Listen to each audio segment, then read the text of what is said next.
my girl. You're the type of woman to make a man get right. You're my world. You keep my mind spinning on food and night. Good morning, good morning, good Good morning. morning. I'm Jalen. And I'm Casey. And welcome to the Jalen and Casey Show. Wednesday edition. It is Wednesday. So, as always, let us know where you're watching from. Drop your city, drop your country, drop what time it is. Where are you watching us from? We love to hear from you. We are finally getting some warmer weather. We're excited about Finally, oh my gosh. Oh my gosh. Virginia just went through record lows.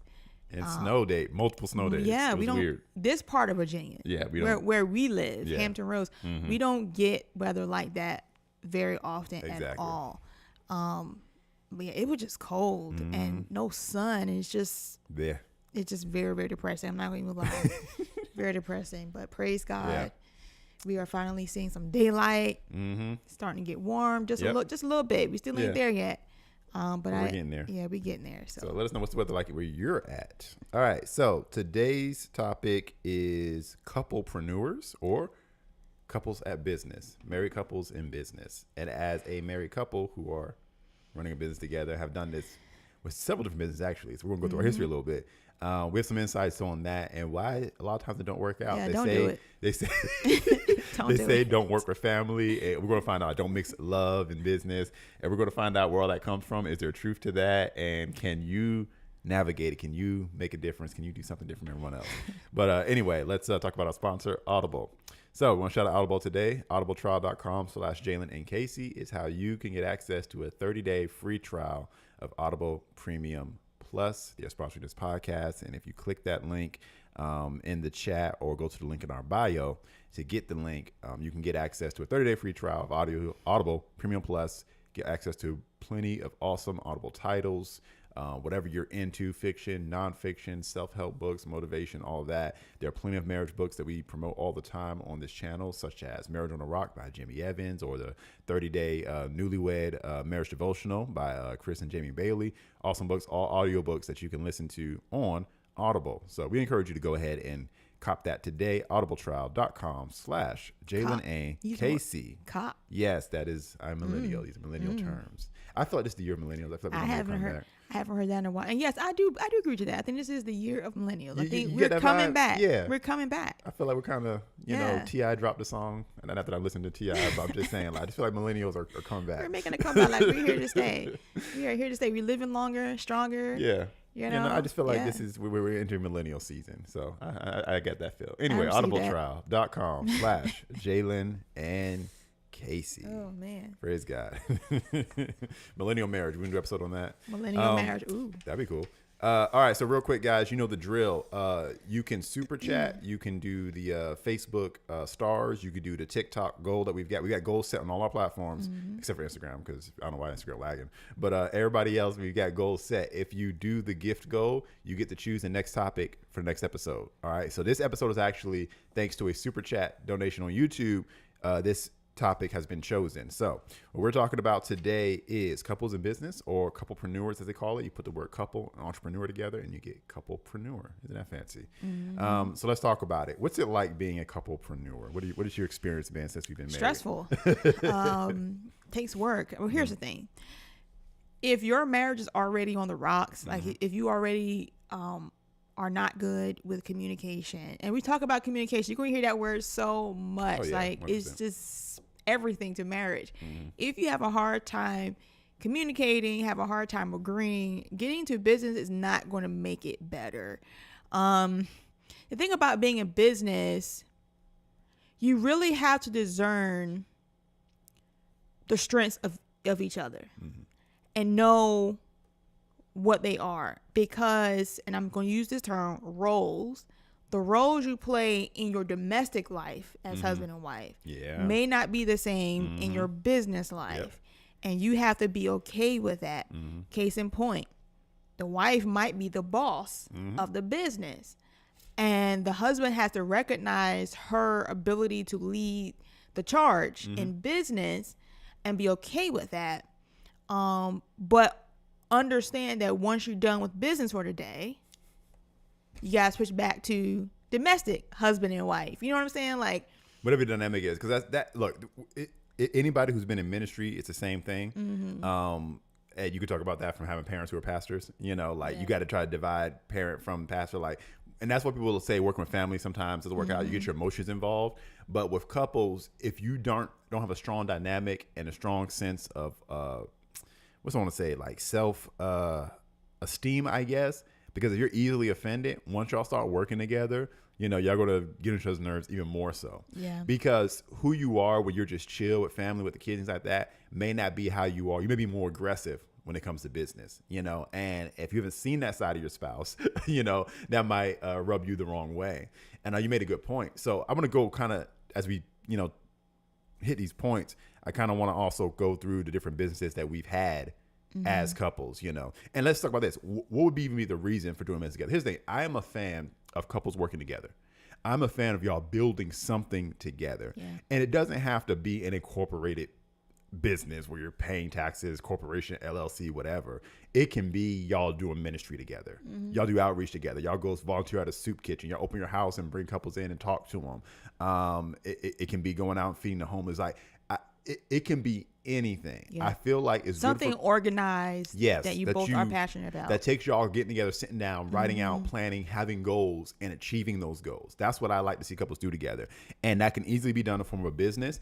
And I'd like it to be something that couples do before they have children. Because sometimes the only thing that a couple ever builds together are their children. And I think you should have something else, a baby before the baby, something that you guys can kind of iron out. Because if parenting is the first thing that y'all work together on, you know, I feel like y'all haven't had and I'm saying you can't, people get married to have babies instantly. But I just like to see couples when you're younger do something else first. Y'all can learn how y'all build something together. It's just a preference of mine. But, you know, not everybody's a business person, and that's fine. But that's why I like seeing people work together in business. So when we got married, the very first project we had was opening our home and bring couples in and preaching and sharing the word with them, because I felt like the Lord had put on my heart to do that. So we did that, and immediately there was planning. Okay, we didn't have furniture, so we had to get furniture. The Lord provided. You quickly came up with the menu of, okay, we're going to give them food if we're going to do this. So you have food, and you had experience with this because you had seen your parents do this for years, bringing people into the home and all that. And my parents were always big on outreach, so it was something that we were both kind of savvy-ish at. We had done it before. And so we hopped into it. We made plans. We set a date. We invited people. And it was a quick division of labor. Like, all right, I'm doing this part. You're doing that part. Then we would sit down before and work out the lesson of what we were going to share with the people. We discussed it amongst each other. And then we'd go and we share with the people. They'd come, they'd eat, they enjoy it. Then afterward, we would sit down and talk about how it went. We talk about the food. Did they like the food? Did they like the drinks? How did we do with sharing? Was something we could do better? We talk over each other. Should we be better planned? You know, we're receptive, all that kind of stuff. So it was a project. So that was like the very first thing that we did together. And no, it wasn't a business, but it was a project that required both of our skill sets. And in doing so, what I like about being in this together is you get to see each other's skills and strong points, and you get to see others' weak points. But you build this admiration for your spouse because you get to see them in their element when it's something that they're good at, which is why whatever it is that you guys do together, if you're going to start a business together, there's got to be something in there that you're good at. You know, it can't be all just one person. Otherwise, that person can run the business by themselves. All right, so let's fast forward, or at the same time, when we got married, you were already running your business. If you want to talk about that. Yeah, I mean, look, the strengths in our marriage is this. I'm a creative. I have ideas for days. I'm very creative. I'm artistic. I am, I can be almost impulsive too. But I have an idea, like I want to get it done, execute a certain way. And I'm very particular, very detailed. He, on the other hand, is more organized in the sense of being able to kind of write those things down in a logistic way that actually works. That's why he handles all of the paperwork. He handles all of the, instructional forms or whatever we need to kind of execute stuff. So we know that. But our biggest strength is being able to communicate and talk to one another. And when it comes to business, not be so offended at, or not being offended at all, but holding on to our own personal ideas. Because our interest is making sure that the project gets what it needs and is executed to its best of its ability. What was the question again? 'Cause I think I lost train of thought. Yeah, you did answer. I was going to go because it was good, but I asked you to talk a little bit about your business because when we got married, you were already in business. I was already in business. Yeah, I had been in business for a long time. I don't know. When I met you, I been in business for, I don't know, 10, 12 years at that point. I don't remember. But the point is, I was in business for a long time, and I had my system, my way of doing things. Not that saying that it was the most organized, but it was running, was functioning. I kind of wish that you were more involved in it, you know. So what happened was we got married. You were running with it. You were doing your thing. Yeah. And I had started a separate business based on my writing because I had ghostwritten a book for someone. Yeah. I decided to spin that off into doing a business, doing more writing. And it was going and everything. It was cool. But then I just got this check in my spirit that our energies were divided. I was trying to build one thing and I was like really getting good with the social media stuff. It was looking good. And I think you were asking me to kind of help because you saw how good my stuff was to help with your stuff. Yeah. And something just didn't seem right. Like it was just checking my spirit like, okay, she's asking for my help and I'm doing good over here. But it worked for me here because spiritual and logical. From a logical standpoint, she's got something that's up and running. She's already got clients. She's already got the place where she's doing hair and everything. She got the salon. It makes more logical sense to focus our energy on the thing that's already running and just build it up better. And then with the proceeds from that, we could pour that into another business. You know, so that you got to use logic of what's already up and running and yielding results. Because when y'all get married, again, you may have talent, you may have skills, things like that. But it's like, all right, does one of us already have something going or have a presence in this industry that it makes sense to put our energy there? Because if you both are skilled in different ways, but your energies are divided, it's like, well, you're wasting time here. Like, you got to get employees, right, at some point. So if you're creative with your business, right, but you're not good with numbers, at some point, you're like, as I expand, I need to get an accountant. I need to get someone who's good with book work. Okay, but if I'm good with that, why don't we just utilize me? You don't got to pay me immediately, right? So instead of hampering the growth of your business because you don't have that skill set there, let me use my skill set there. Even if I'm working a 9 to 5, if you've got this going, I can use the time that I do have extra to go ahead and help the business grow rather than putting it off for you to have to employ somebody else. So that's the logical side. On the spiritual side, I just realized, okay, I knew that what you were doing in the salon was a part of the grand vision of our lives. I knew it before we got married. So I'm like, okay, she's already doing it. I got a new idea that I think does in some way fit into our grand vision, but why not? It makes more sense to do one thing at a time. It also makes more sense to support what you're doing here and make you not feel alone, because the division that could come from me starting to succeed at what I'm doing and you had this thing rolling and you're kind of dying on the vine because you need help. And I'm just like, well, I'm too busy with my thing. Didn't make a lot of sense. It's a snowball effect. You know, you build the one that's doing well, doing strong. You build that, and then you can roll that over into something else. Like you said, if your energy is divided, then that's where the strain comes in. But just kind of going back a little bit, working together as a married couple, you're going to have to do all the principles we preach all the time here on this channel. Communicate, have those things. And you really got to have discernment, again, about the strengths of your spouse.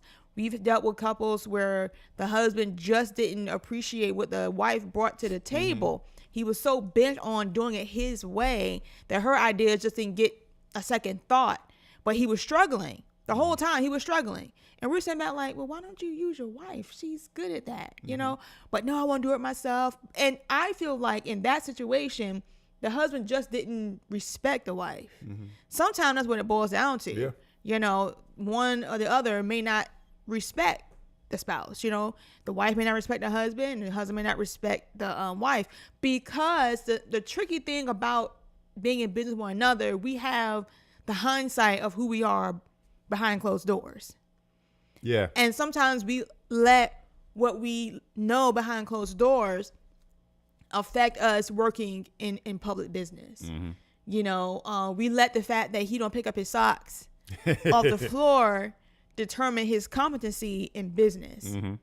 And so we let that annoy us so we can just shut him off. Like, I don't respect you because you don't know what you're doing because you can't even pick up your socks off the floor. So how can you run a business?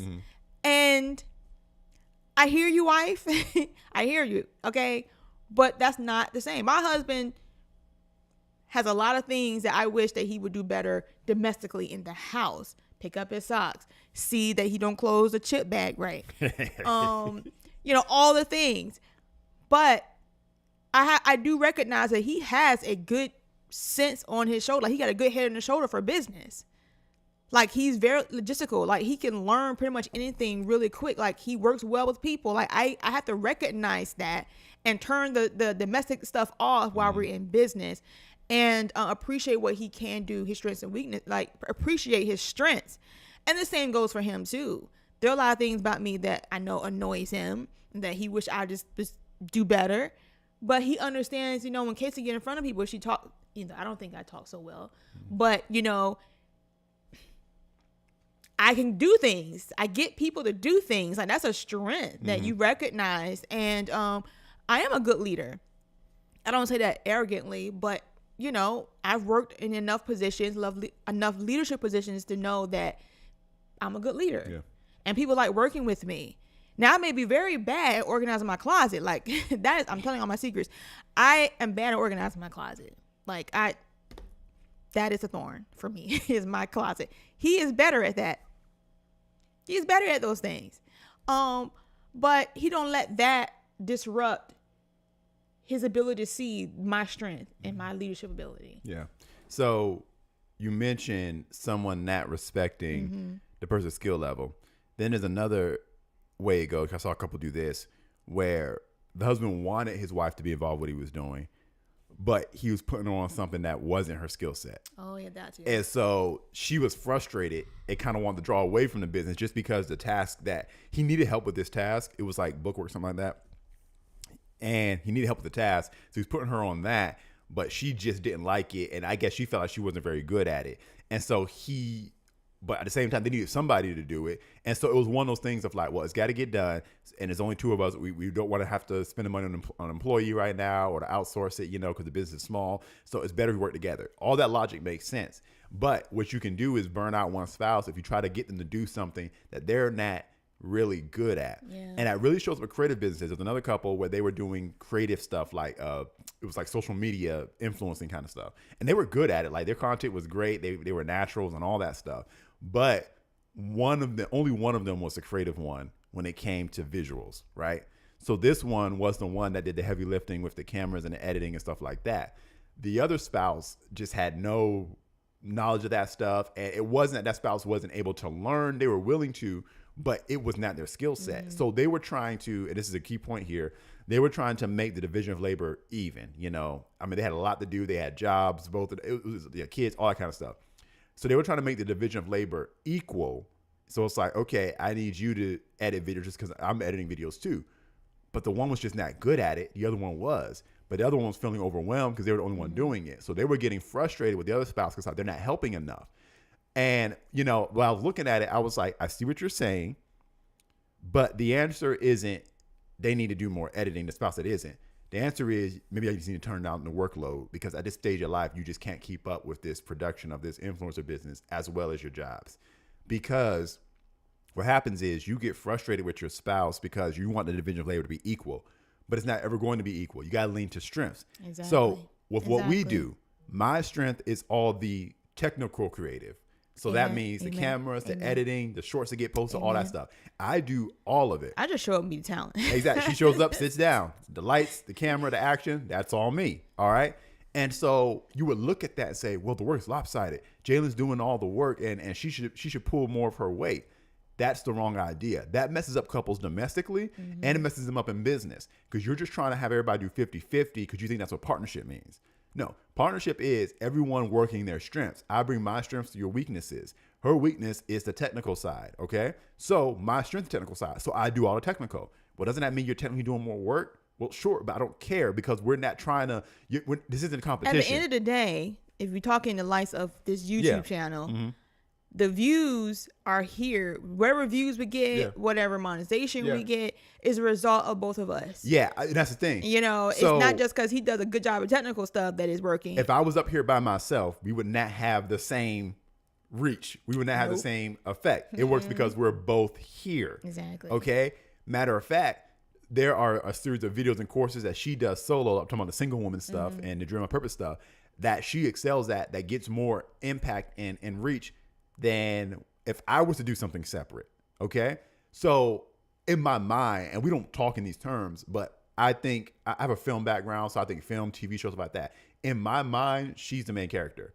She's the star of the show, right? I'm the supporting actor in the show, right?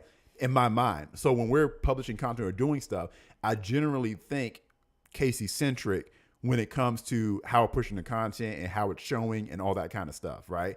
Because that's how I'm working from a production standpoint. I'm like the production manager of this thing. And so her focus on just being on camera is that. Now, what I do is sometimes I'll push her and be like, I want you to come up with an idea for this topic. I want to do this video, whatever, but this one's a solo one for you. Or I need you to put some creative energy into the content of whatever it is we're going to do. I got all the technical, but this is what I need you to focus on. So I want her focusing on what she's good at, and I will carry the weight of what I'm good at. And it's like, okay, but it's more. That's fine. But when you're building a business, it's probably going to be lopsided like that, but it's only lopsided if you look at it that way. Ultimately, as you grow, you can begin to hire people to do things. There will come a point where we will have somebody on staff who will do all the editing, who will do all the social media posting. And then I'll have way less to do in that regard. And then I'll just do more production managing from a content perspective. Okay. And then that'll take some of the workload off. But for now, building business, hiring. It's fine. Exactly, right? Anybody want to do it for free 99? We'll take an intern.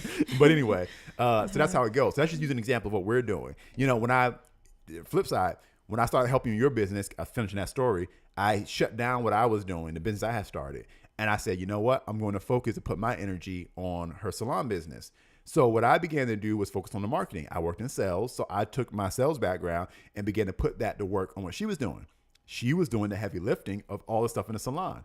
She wasn't getting mad and saying, Jalen, you're only spending a couple hours a night on this. You should come into the salon with me and do equal lifting. No, that doesn't make any sense. I would not have a business if that happened. Although I always said, I could probably shampoo hair. I shampoo your hair pretty good, and a woman would probably like that. Yeah. Probably wouldn't be good. Wouldn't be good for our marriage. But I'm saying we could have got more clients. But anyway. Wouldn't be good for our marriage. But anyway, this is a joke. But anyway, so on the flip side, she's doing heavy lifting because she's spending 8+ hours in the salon doing hair. She's putting a physical toll on her body. Okay, I was still working my 9-to-5 job, but in the evenings or on breaks, I would focus on the social media. I'll focus on ideas for campaigns, ads. I remember one time we set up a whole ad. We ran an ad campaign. You got clients from it. These were ways that I was helping grow the business. So I was taking my energy and helping her grow the business that was already running rather than dividing my energy and focusing on a separate business. Okay. And so that's one way that couples fail is you got too many businesses at once or too many ideas and projects at once. Pick one thing at a time, make it grow, and let the proceeds that come from that activate the next thing. Okay. And then the next thing and the next thing. Well, again, redundancy is important here. This only works if you and your spouse are on the same page. Exactly. Within the confines of your home, you have to have trust when you're trying to walk into business with one another. You have to trust each other. And even if it's something you've never done before and you're both new at this and you're learning together, you still got to trust each other in the process. And it takes a lot of prayer. I mean, I know of people who are within the same field. We know a lady, well, you work with a lady that she's big time. If I drop her name, you probably know who she is. But she has a business, very successful, and her husband's in the same field. But they can't. She said we can't work together. So he works for another corporation within the same field. And because she's a very headstrong person, like she's very headstrong. And no doubt she loves her husband, and you know they've been married for a long time, and they found their balance of power. They found how to work with one another, which is great. So they knew that from the jump. Like I can't work for my wife because we would not be married today if I worked for my wife. So I don't think there's a carbon copy way of how to run a business together as husband and wife. But you have to have agreement no matter what that looks like. You have to have agreement as to what each person brings to the table. Yeah. And I mean, look, being in an actual, again, incorporated business together may not be the best thing for y'all. It may not be. I know that couple you're talking about, they run 2 separate businesses very successfully because they know themselves. However, I've also watched them do Bible studies. Yep. They did like a mobile church thing, like whatever like that. I see them doing ministry together all the time. That's where it works. So again, you know, this whole couplepreneur thing, y'all may not be doing an actual profit generating business together, may not be it. There are some people where like, the man, he's a tycoon of industry in his head, like he's successful at it, and the wife is like, I'm a stay-at-home mom, I take care of the kids, I run the house, I manage his house very well. His industry, that has nothing to do, that's not me. And that's fine. You know, never feel like that everybody's story is exactly the same. But there should be something that I think that every couple should be able to build together. Sometimes that is, I don't say just, but it's just the parenting. You know, y'all build a family together, and that's great. But if you are feeling like you're called to business and y'all are very business minded, or one of y'all is very creative, one of y'all's got the business mind, it's like, look, we could do this for our family and we could build a financial legacy for our family if we got together on this, then you should learn how to do it. But you're right. And one of my notes here is, if your relationship is weak, your business will be weak. Absolutely. And one thing we said when we started this YouTube channel is, if it's ever gotten in the way of our marriage, if it's ever put strain on our relationship, we would shut it down. If the Lord ever said to shut it down, we shut it down. Even when we were doing ministry, it was the same thing. If anything ever got to the point where it felt like it was more weight on our marriage and we were falling in the principles of our unity, then we would shut it down, because the marriage comes first. Someone asked us years ago, how do you balance your YouTube channel with your marriage? It's like, well, the marriage is the hub, okay? The YouTube channel is an extension of this marriage. Yeah. Out of this good marriage came the YouTube channel. Out of this good marriage comes any and all businesses. And so if the marriage starts to suffer, then we need to clip it. We need to prune that branch and say, okay, we're not doing that right now. Maybe we can later. Maybe we need to just back down the speed at which we scale this, but you can't scale a business if your marriage can't scale with it. I mean, we've had seasons of that already. Yeah. Where we were not as active here. We had to dial it back. Especially when we had JJ. Especially when we got pregnant with him and he was born and life. I mean, I don't know if we did anything during that season. I can't remember if we did anything really. What I did was, and we didn't even have a deep conversation about it, but we were good at catching each other's signals and things like that. So what I did was, we made a lot of videos while you were pregnant. Probably not weekly like we had been doing before, but towards the end of the pregnancy and once he was here, I began to do a lot of short videos. I think that was around the time I started posting shorts, YouTube shorts that just came out, or maybe Instagram. And there was something else I was doing. I think I might have been recutting and re-releasing some videos, but I kept the channel alive while we were working on like our first year of parenting. Yeah, because we had a lot of back content that we could draw from. But yeah, I don't had to pivot. Yeah, we had to pivot because I didn't do anything social media wise during that first. I don't know. I feel like 2 years. I feel like or so. Yeah, I do feel like before JJ, you did help a little bit more on the social media stuff, but definitely once he was here, once you were pregnant, like it was all me at that point, and I was fine with it. And that's the other thing, catching the shifts of life, okay? Because and we talk about this with marriage, but what you agree to domestically when you get married before kids is going to change after kids, and the same thing with business, you know, which is why you want to, if you're doing a for-profit business or even a nonprofit organization, maybe it's a ministry, you've got to really talk about the money here. Because if you take too long for it to start generating profit and it's just all y'all putting in y'all sweat equity and it's like, we love doing this, at that point it's kind of a hobby. And you got to decide, are we really trying to scale this into something that our family can live on? Because if so, as we shift, as we have kids, as we get older, as we gain other responsibilities that we're not even considering, if it's always going to be on the shoulders of the two of us, it's going to get harder to execute as this thing grows. So we got to be serious about this and identify quickly. We're going to need office space because we can't just do this in our home with our kids running around. We're going to need employees. You got to talk about these things. You got to talk about your goals, and you got to set goals. Like, all right, by the end of this quarter, we want to see this much money coming in. At the end of this year, we want to see this much coming in. We want to have this employee. We want to have this equipment. We got goals this year for this business. You know, we know what they are. And as we're every live, every month, as opposed to social media, we're seeing things. Things are increasing, things are growing, but it's like, this is where we need to get to if we're really serious about this. Because if we're not, this is just a hobby, which is fine. But we got to identify, is it a hobby or is it a business? Exactly. Because, there are a lot of businesses out there that are actual hobbies. Yeah. And people want to treat them like there's some CEO type, corporate, we can make a lot of money, but they're handling it like a hobby. And that's where I see some married couples fall into this frustration because the husband got this business, but the wife see it as a hobby because it's not producing anything, and it's taking time away from the family, taking time away from them being married or being, happy together. But he's so all into it. It's frustrating because she don't see the vision that he has for it. And so it's frustrating. And she's like, this hobby he got that he's calling business is not working out. Why don't he just turn that thing off? Don't he see that we have bigger needs here? We have bigger pressing matters that could use his focus. But he believes in this dream. And this is where you got to learn how to find balance. Like talked before in the beginning of this, I had a business when we first came in. And I've been in that business for a long time before we got married. Now, it's been 6 years since I've been behind that chair. This June will make 6 years that I've been behind the chair in a salon. And we decided that it was time for me to walk away. 1, I just gave birth to my son. 2, COVID was in full effect. And the Spirit of God was drawing me away because he needed to reset some things in me concerning that. And sometimes it's necessary for you to shelf your idea or quote unquote dream for a season and get order in your life. Find out what the real priorities are in your marriage and not be so busy trying to grow something that's not producing because you're taking away from your family. You're taking away from your marriage when you do that.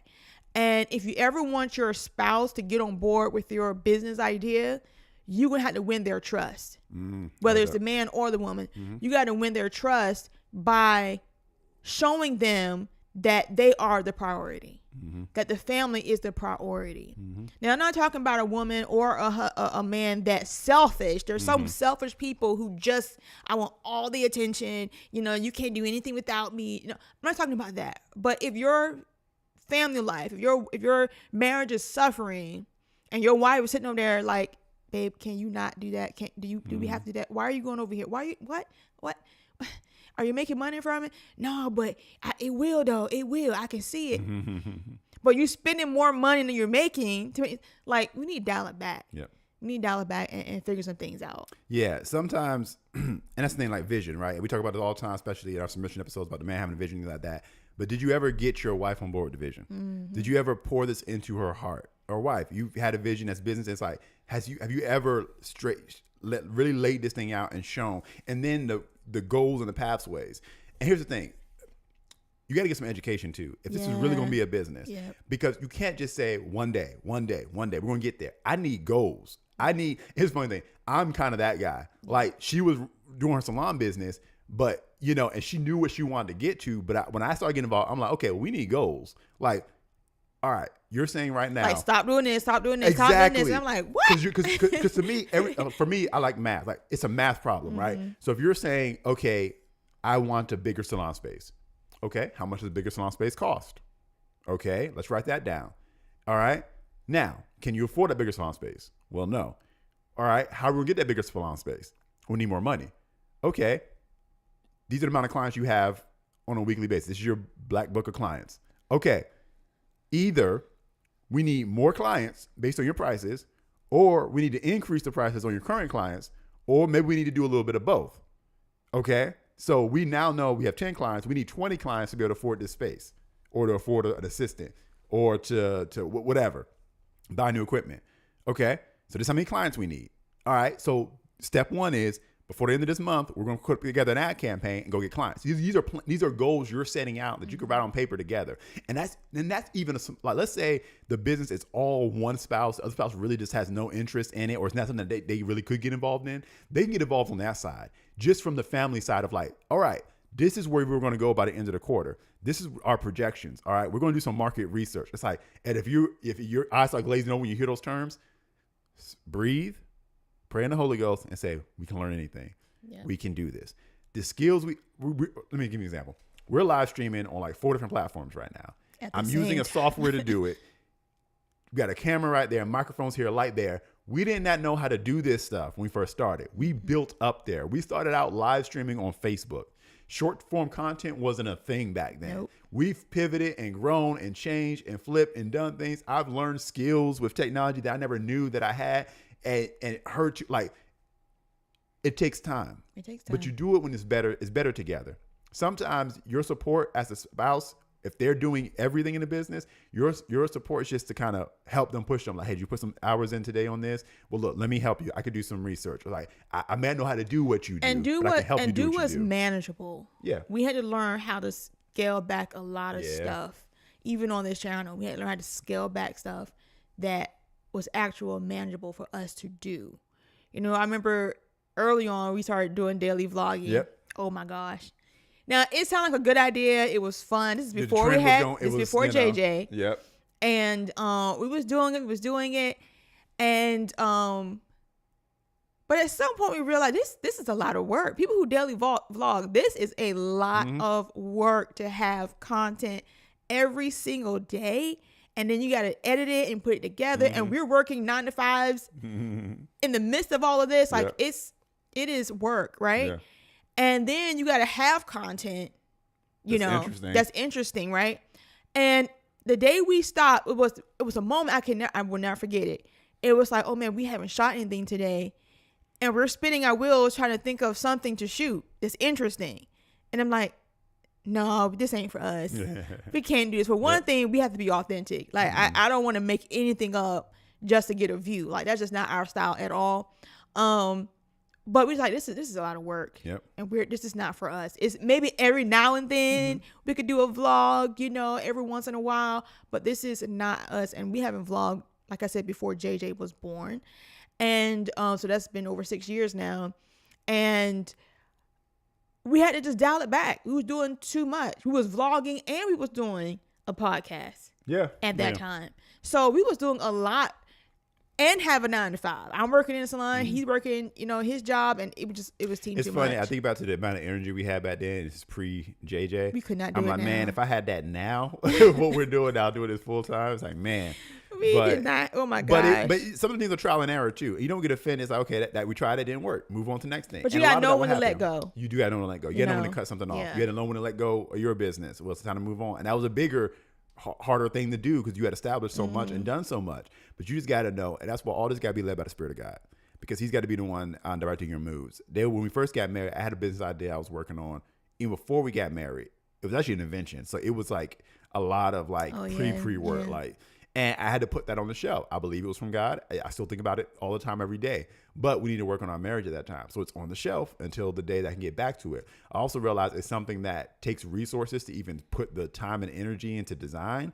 And it's like, okay, we need to build up resources first for something else before you even put into that. I also know this thing is something that you probably would not have anything to really that you would want to bring to it or be involved in. So it would be a solo project. But we've gotten to a point now with our marriage, our relationship, that even the things I do solo, she has input on, she has wisdom and guidance on, even if she doesn't know the technical side of it. She has, the Holy Spirit uses her to give me input and instruction that helps me guide in these types of things. Yeah, mainly in the area of like, how is it going to affect you True. mentally? Yeah.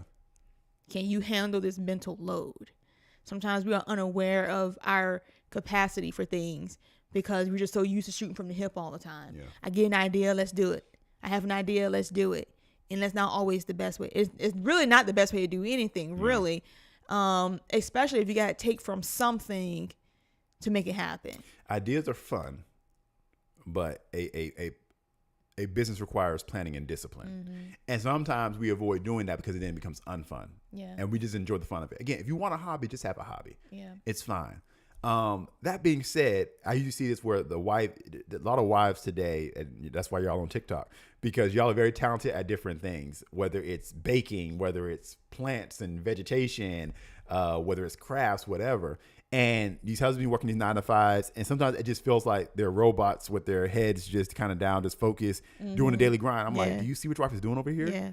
Like, pour in, tell her to keep pushing that. Like, that could be something great. Y'all could work together on that. She could be the face of it. She could be the hands on it. But yeah, like help her push that thing. Like, you know how much people are making money on social media just, getting followers on this stuff? Like, figure it out. But a lot of times, and I think that's the thing that helped me when we move forward back into the salon space because, spoiler, I will be back. Yeah. Don't know when yet, but Casey will return Avengers Doomsday. I will return. Okay. But I hate, like, I can create all day. I could make up all day, hair all day. coming up with ideas, all these things. But then when he started pulling out the books, well, we need to do this. I'm like, oh my God, now you sucking the very life out of me. I don't want to have to do that business stuff. You know, like, can we just streamline it? Can we figure it out? Now I've gotten a lot better with that, because it's necessary, right? But instead of me doing it alone, he takes over that part because it's our thing. It's not just my project anymore. It's our thing. It's our project, and I'm going to lend my strength to it. So husband, if you're watching this and you got a wife who's very creative, but you see that, oh, it could be better if she focused more on the logistics, business side of it, do it for her. Yeah. He said, well, do Learn it for it. her. Don't complain. Do it for her. Help establish her. Set her up. You know? Now, wife, I will encourage you to learn, you know, but husband, do it for her. This is your woman. Protect her by helping her get her business in order, you know, and wife, be open to some correction, be open to some guidance. You know what I'm saying? Because it will help you grow as well. But everything has to be done in love and in trust. Yeah. And you also have to put a boundary around your business and your marriage. It can't be all business all day long. Yeah. You got to set time. That was my problem. Yes. And I mean, we're still working on that. To be honest with you, we're still working on that part. Like, this is the business over at 5 p.m. We're done. Okay. Get off the laptop. We're done editing. We're done talking business. And the rest of the day is for us. And we're not working every single day of the week, you know, and that creating that balance can be challenging sometimes, especially if you're working together in business. And especially if it's a business that you're doing inside of your home, it can be challenging, but you have to turn business off and be husband and wife or be the parent, especially when you have kids. You know, you have to really find this balance. And I'm not going to say it's going to be always easy, but you have to put deliberate intention on it. Well, it's funny. We had the 7 pillars of marriage, and my mind is running right now. Is there a version of this for the 7 pillars for business as a married couple? Maybe. But we talk about and boundaries. You set boundaries in place so that you'll ever violate, right? End up in a bad situation. We got to do the same thing with your business, with your marriage. Boundaries of like, okay, we start at 5 p.m. And what that means is if you got a boundary that you agree upon, if the work keeps taking you past 5 p.m., what does that mean? Yeah. It means you got too much work. And so if it's requiring you to go past 5 p.m., then you need to scale back something you're doing, which hurts if you're like a high productive person. You know, when we first started, and I may not have solved this problem yet, but maybe hopefully I'm better at it. But like I was ready to go, create. Even if it's not a money-making venture, when I have vision for something, I just want to go. Like we started this YouTube channel, it wasn't a money-making venture, but I was still like, okay, we need to make this many videos, we need to do this, that. And every day I come home, she'd be like, I'm tired, I don't feel like making a video. She had just got the salon or whatever. You'd be so annoyed. And I'll be so annoyed. Like, come on, we got to produce, we got to make this. The audience is waiting for more. You can't just be here and there and all that kind of stuff. And I'm that guy. And again, when I hopped on her business, that was my thing. Like, okay, well, we need to get these clients in. So if we go a week and we have not made progress, like what have we done to get another client? And it's like, well, then what are we doing? Like we need to, that's me, I get extreme. I'm like, either we're going to shut this down because we're not making money, or we're going to do what it takes for it to start making money, because just sitting here spinning our wheels is doing nothing. Again, because I am an artist. Yeah. And artists are very sensitive. And we are moved by our feelings. We are moved. We have to feel it, you know. And that was my thing. And I'm still that way, but I have disciplined myself more that I can't move on my feelings. Like I got to do business, even if I don't always feel like it. You know, I've made a commitment. I gotta do what I gotta do. But I am definitely one of those people. If my feels ain't there for it, it just ain't happening. So, and I think you gotta kind of, this is what I do, and it's gonna be it for everybody, but I feel like if you're trying to figure out like, well, what should we be doing to get, maybe y'all business minded people, maybe y'all have a goal of financial freedom from your family. Y'all don't want to work the 9 to 5 forever. Y'all ain't trying to be in debt forever. Y'all want freedom. Y'all want to be able to have control of your destinies in your work day. We've had that since the beginning of our marriage. Like, we do not want to just be stuck in an office or working in a field. We want to do what we want to do with our time and our family. And that's your goal. It's like, okay, what do we start with? We have a lot of ideas, a lot of talents, ideas for days. What do we start with? Again, if something's already up and running, I like putting energy into something that's already up and running. I think it's just smart. And then you can build from there. Also, what excites both of you? Or if you're someone who's like, I'm business minded, I can get excited about anything. If it's generating profit. I was about to say, everything doesn't have to be a passion project. Well, that's what I'm saying. For me, I like productivity. So it doesn't have to be something that I dream about when I'm asleep.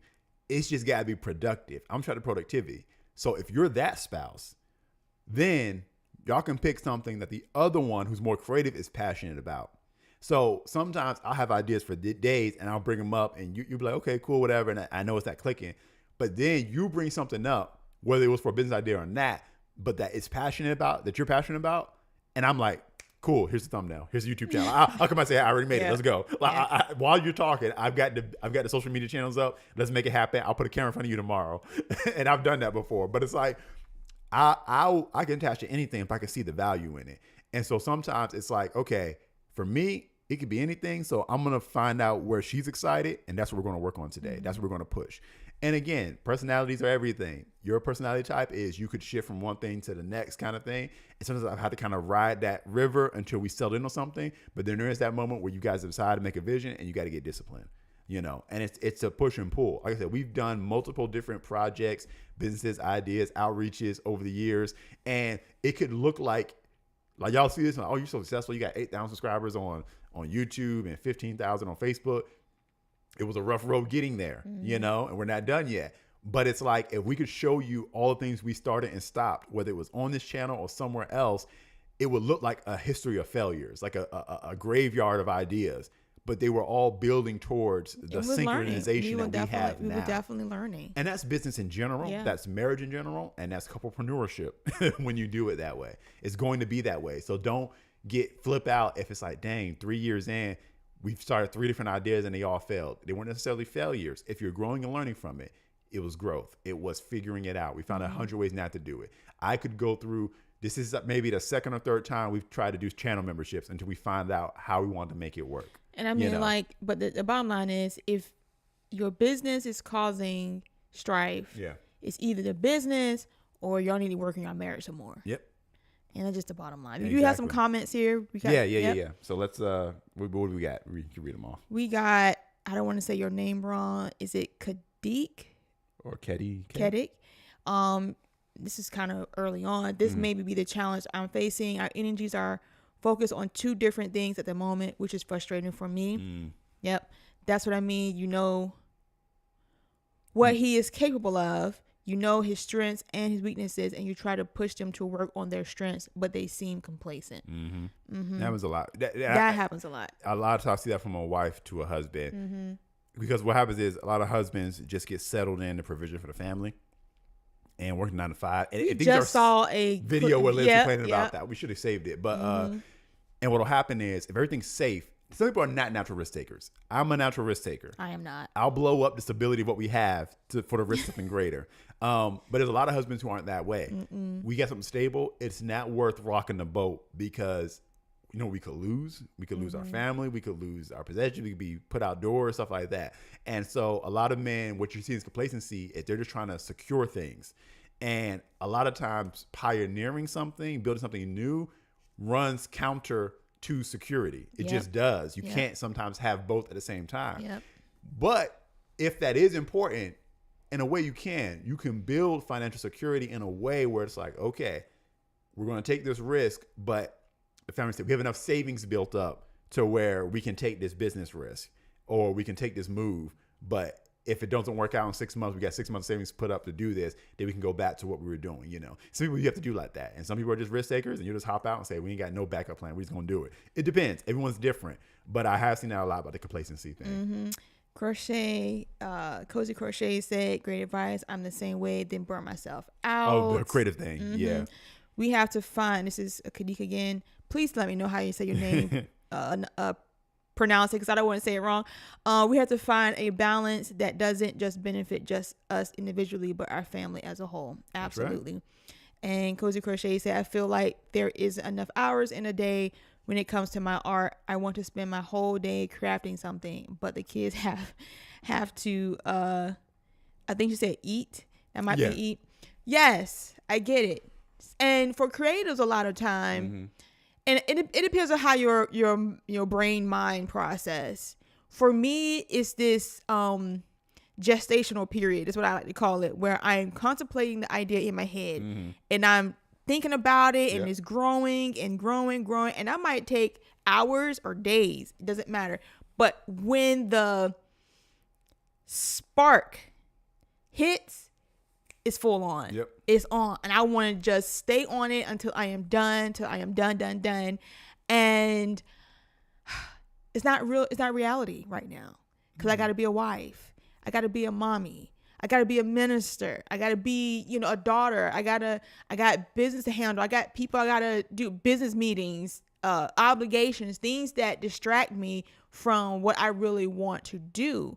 And it could be very frustrating, but what I've learned over the years is, again, creating that balance, allowing myself to have maybe an hour a day to focus on my passion projects, and that may not be enough for me. I would love to have more time, go away somewhere quiet where nobody's calling my name, but I have to learn how to be happy with that, because that's the season I'm in right now. Yeah. And then move on to my next thing. That's what I'm saying. Goals are important, and then the boundaries come together, because, using Cozy there, like I'm assuming you're talking about crochet things. I know your YouTube channel's on. So it's like, okay, I like doing this. There's enough hours in a day. Maybe if you're trying to like monetize it, really go. It's like, I see the people who are doing it and they're making this much money doing that. I know I can do that. But the problem is I've got kids. The problem is I got a husband and they don't have all those things. So it's like, how am I supposed to ever do it? You can do it. You just have to do it slower. And that's painful sometimes. It can be You got to painful. scale based on what your life actually looks like. You can't do what you can't do. And so it's like, okay, these are my goals. It's not going to be 10,000 subscribers. It's going to be 100 subscribers this month. It's going to be 20 subscribers this month. All right. And I can only spend 2 hours a day on this. Everybody else is spending 8 hours, but I can only spend 2. But if you have the boundaries, you have the goals, you can still meet them. You can still be productive. It's just at your pace. And then trust the Spirit of God to multiply what you're doing, the seed you're sowing. I about to say, you got to just be there. Her name is Katie K. There you go. It was so easy. I can see that now. Why did I not see I that? said that actually as an option. I didn't say I knew for sure. Okay. Katie K. Yeah. But I'm starting to get back into the beauty business, and I launched my Instagram, Beauty by Casey. Go follow. And I don't have the kind of time that I want to spend on it. I was just telling you yesterday, like, man, I need some days off, because we're here. We have our podcast. We have 3 podcasts that we do a week. And in between that, I'm a mom, and I got to spend time with the family, and I have other business obligations, other obligations I have within my church, all these things. And I don't have a full day to focus on makeup and launching my channel and doing all the things that I have planned for it right now. And it can be very frustrating. I'm like, man, if I can just spend more time, if I could post 10 videos a day, like if I could, I would blow up so fast that I can get this done. But I have to be patient. I felt the Spirit of God pushing me back into it. This is the path. And I had to trust that He's going to do what He only can do. But I just need to have, it's like a storehouse. So right now, my Instagram is a storehouse for where God's going to take me. Yeah. I had to open the storehouse. I had to build it. I had to put it there. And just like this YouTube channel, we've been here for a long time. And we crept up. We didn't have all the time to do it. But now we're here. We're able to focus on it full time. But it's taken us almost 10 years to get here. Yeah. To get to the point where we could actually spend full time on it. But we've been consistent in some shape, form, or matter, fashion. And season. That's why I said, like, when you first get married, okay, you don't have kids, you got a lot of energy. Sometimes I look back and wistfully remember the times where we didn't have our son. I was like, man, if we had the experience and knowledge and wisdom we have now, with the time and energy we had back then, and it always feels like you're missing. Like, now I have the wisdom and the knowledge, and the social media system is perfectly set up, but now I don't have the time or the energy. And you get annoyed, but it's like, you work with what you've got. I could do a lot more if my son was more independent. One day he will be. And you got to think long term in terms of years. Again, is this a hobby or is this a long term thing that you're going to do forever? Because if this channel's never going away, there will come a day when our son is 10, 12, 16 years old, and we'll have more time to focus on these things. He may even want to help with some of these things. It'll be a job for him. And so we're gonna put these him are to the things that you got to think about long term, but sometimes we can only see what's right in front of us. And in our world of social media, where we see everyone growing and blowing up every day, we feel like we're running like oh man, like I'm missing my opportunity. The trend is now and it's blowing up, and 5 years, 10 years, not going to be here. There's always going to be something here. Yeah. There's always going to be a new trend. In all honesty, when we started, YouTube Shorts is not a thing. YouTube Shorts is a major part of our strategy and across all our social media platforms, social short form content. We're blowing up now in a way that we never did before due to that.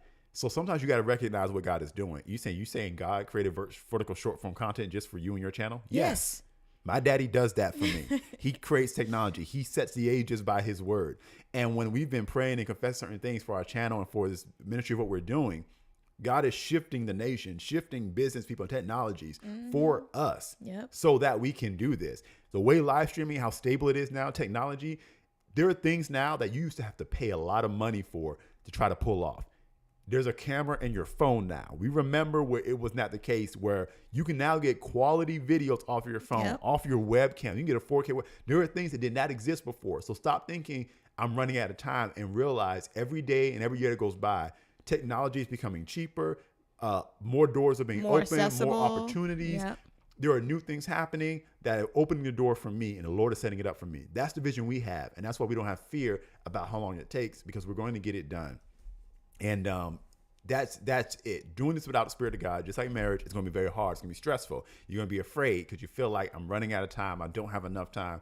We have all the time we need. You know, I'm about to get some super spiritual concepts here. So I'm going to look, if you and your spouse, I don't know if we got on the trail a little bit about being in business a couple. If you and your spouse are hearing from God to walk into business together, before you just launch out and do something, take time to fast and pray. Fast and pray, and ask each other, what is the Spirit of God, telling you about it, and talk about it. All right. And then set guidelines, set deadlines for things, set a vision for it, and then work towards that. Now, set a budget of time that both of you are going to spend on it. Okay. Because again, it can't, if you got a family, you got kids, you got your marriage, that's important too. Like, set a budget of time. We're going to spend this much time a day working on it, whether it's learning about the business that we're going to walk into or setting up strategies to promote it. Whatever it is, spend time together praying about it. Set a budget of time to work on the business before you just launch out there and put something out there. And now, because you might blow up.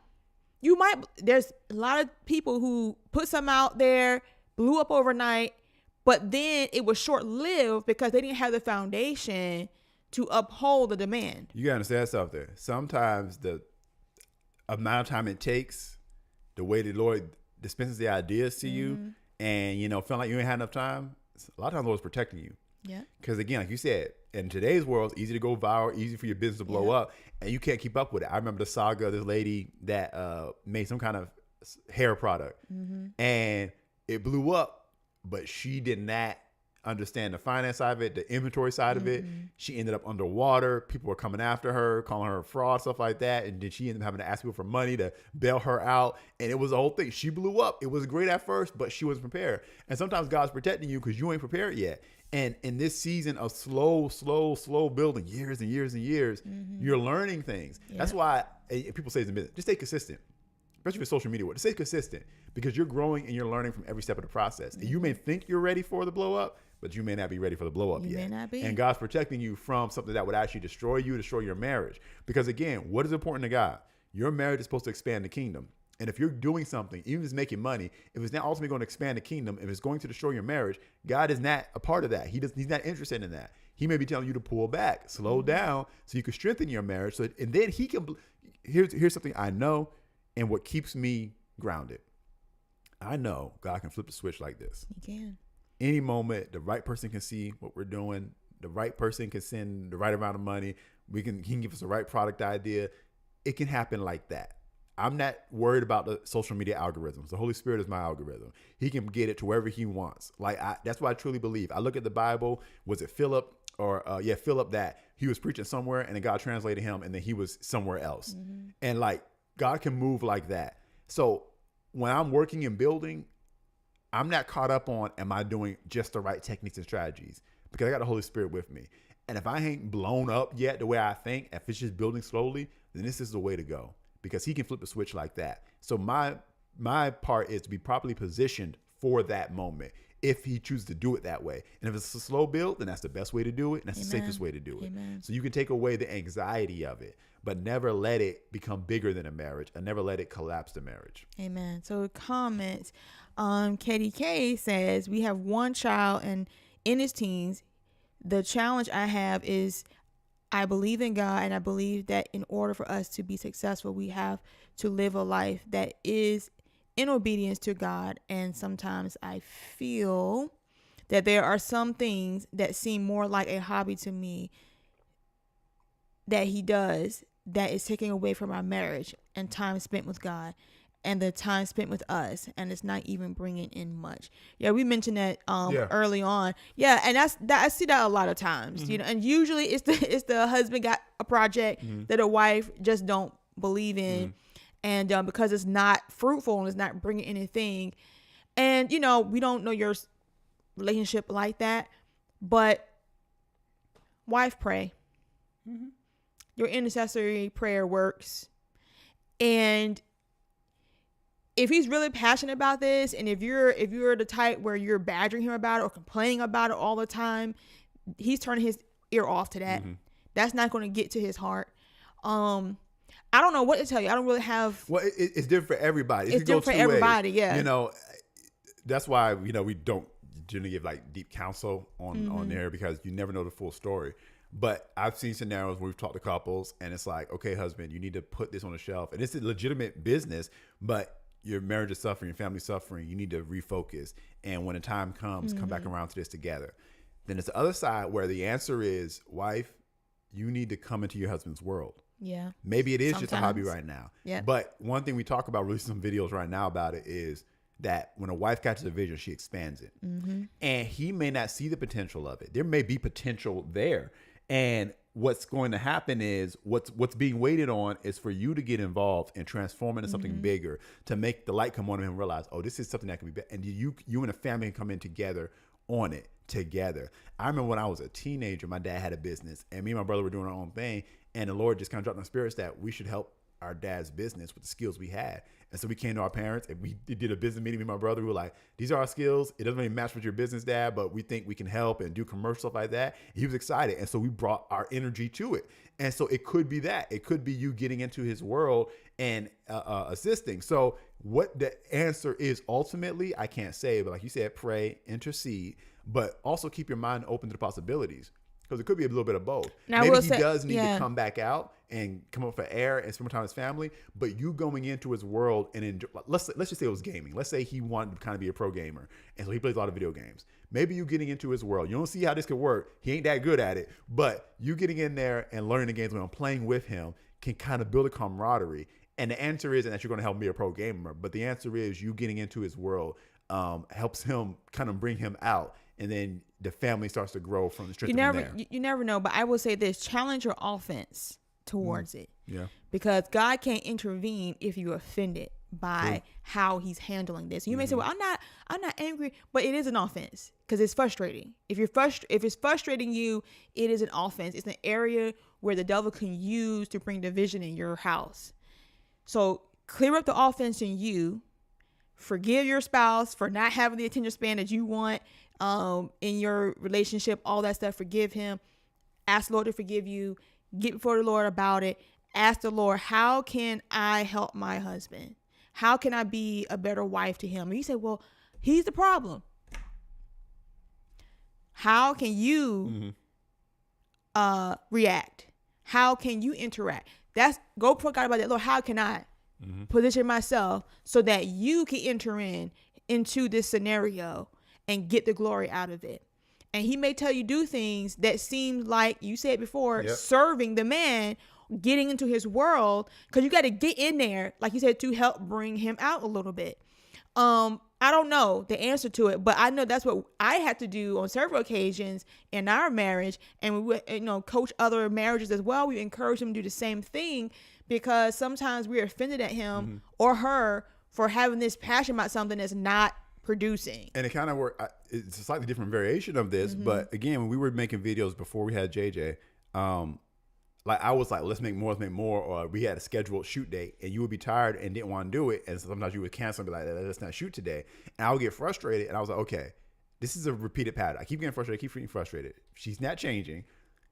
All's happening is I'm frustrated for no reason. Yep. Even though I feel like it's a good reason. I want to build this channel. Because I'm not shooting today. But it's like, I said, what? So one day I remember, because you just watch TV. You just wanted to chill and defrag and just watch TV and veg out on the couch. And so I said, I'm going to do it with her.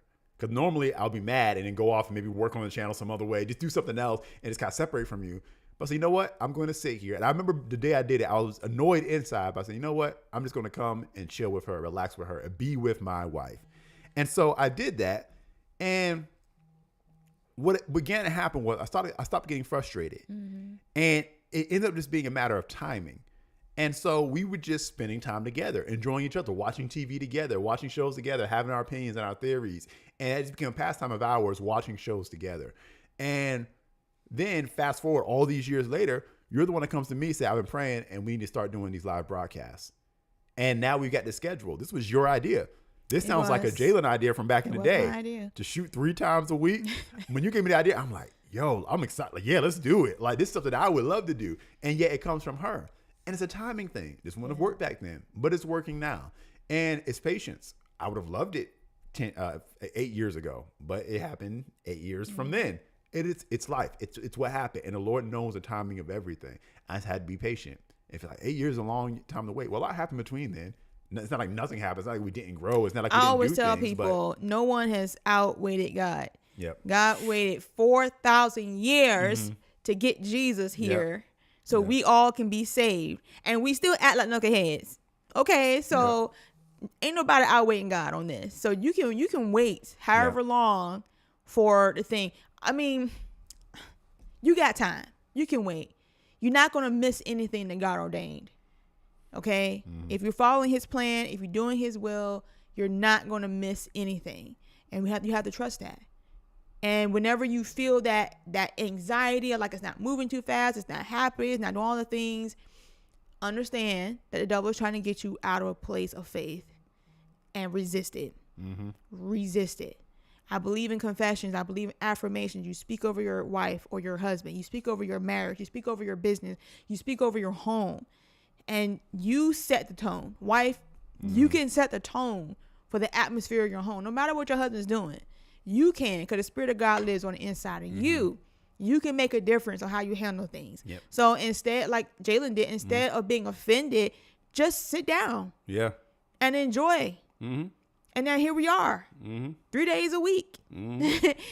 So it takes time. Sowing seeds and getting a harvest. It takes time. It's not always fun per se, but you make it there, especially if you just enjoy life. Understand, we're not going anywhere. Enjoy life. What we got? Comments. Katie K said, which one you What Cozy was saying, very true. Don't break off more than you can handle. What did Cozy say there? Oh, yeah, everyone one can have a podcast. Some of us shouldn't. At one point, the only live broadcast we had available was the radio and public access television.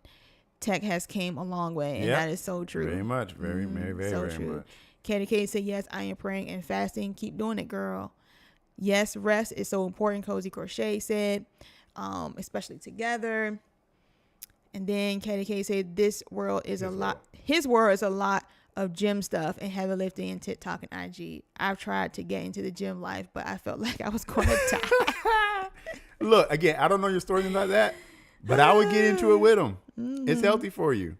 And I will say this, and I can't speak for your man, whatever, but when we're into something and our wives get into it, we get excited. Now, here's the thing. We're kind of equally into gym stuff, so it's not like one of us coming to each other's world. We do it together, but you do like it when I'm there with you at the gym. You prefer it when I'm there because you're like looking at me and you like me helping.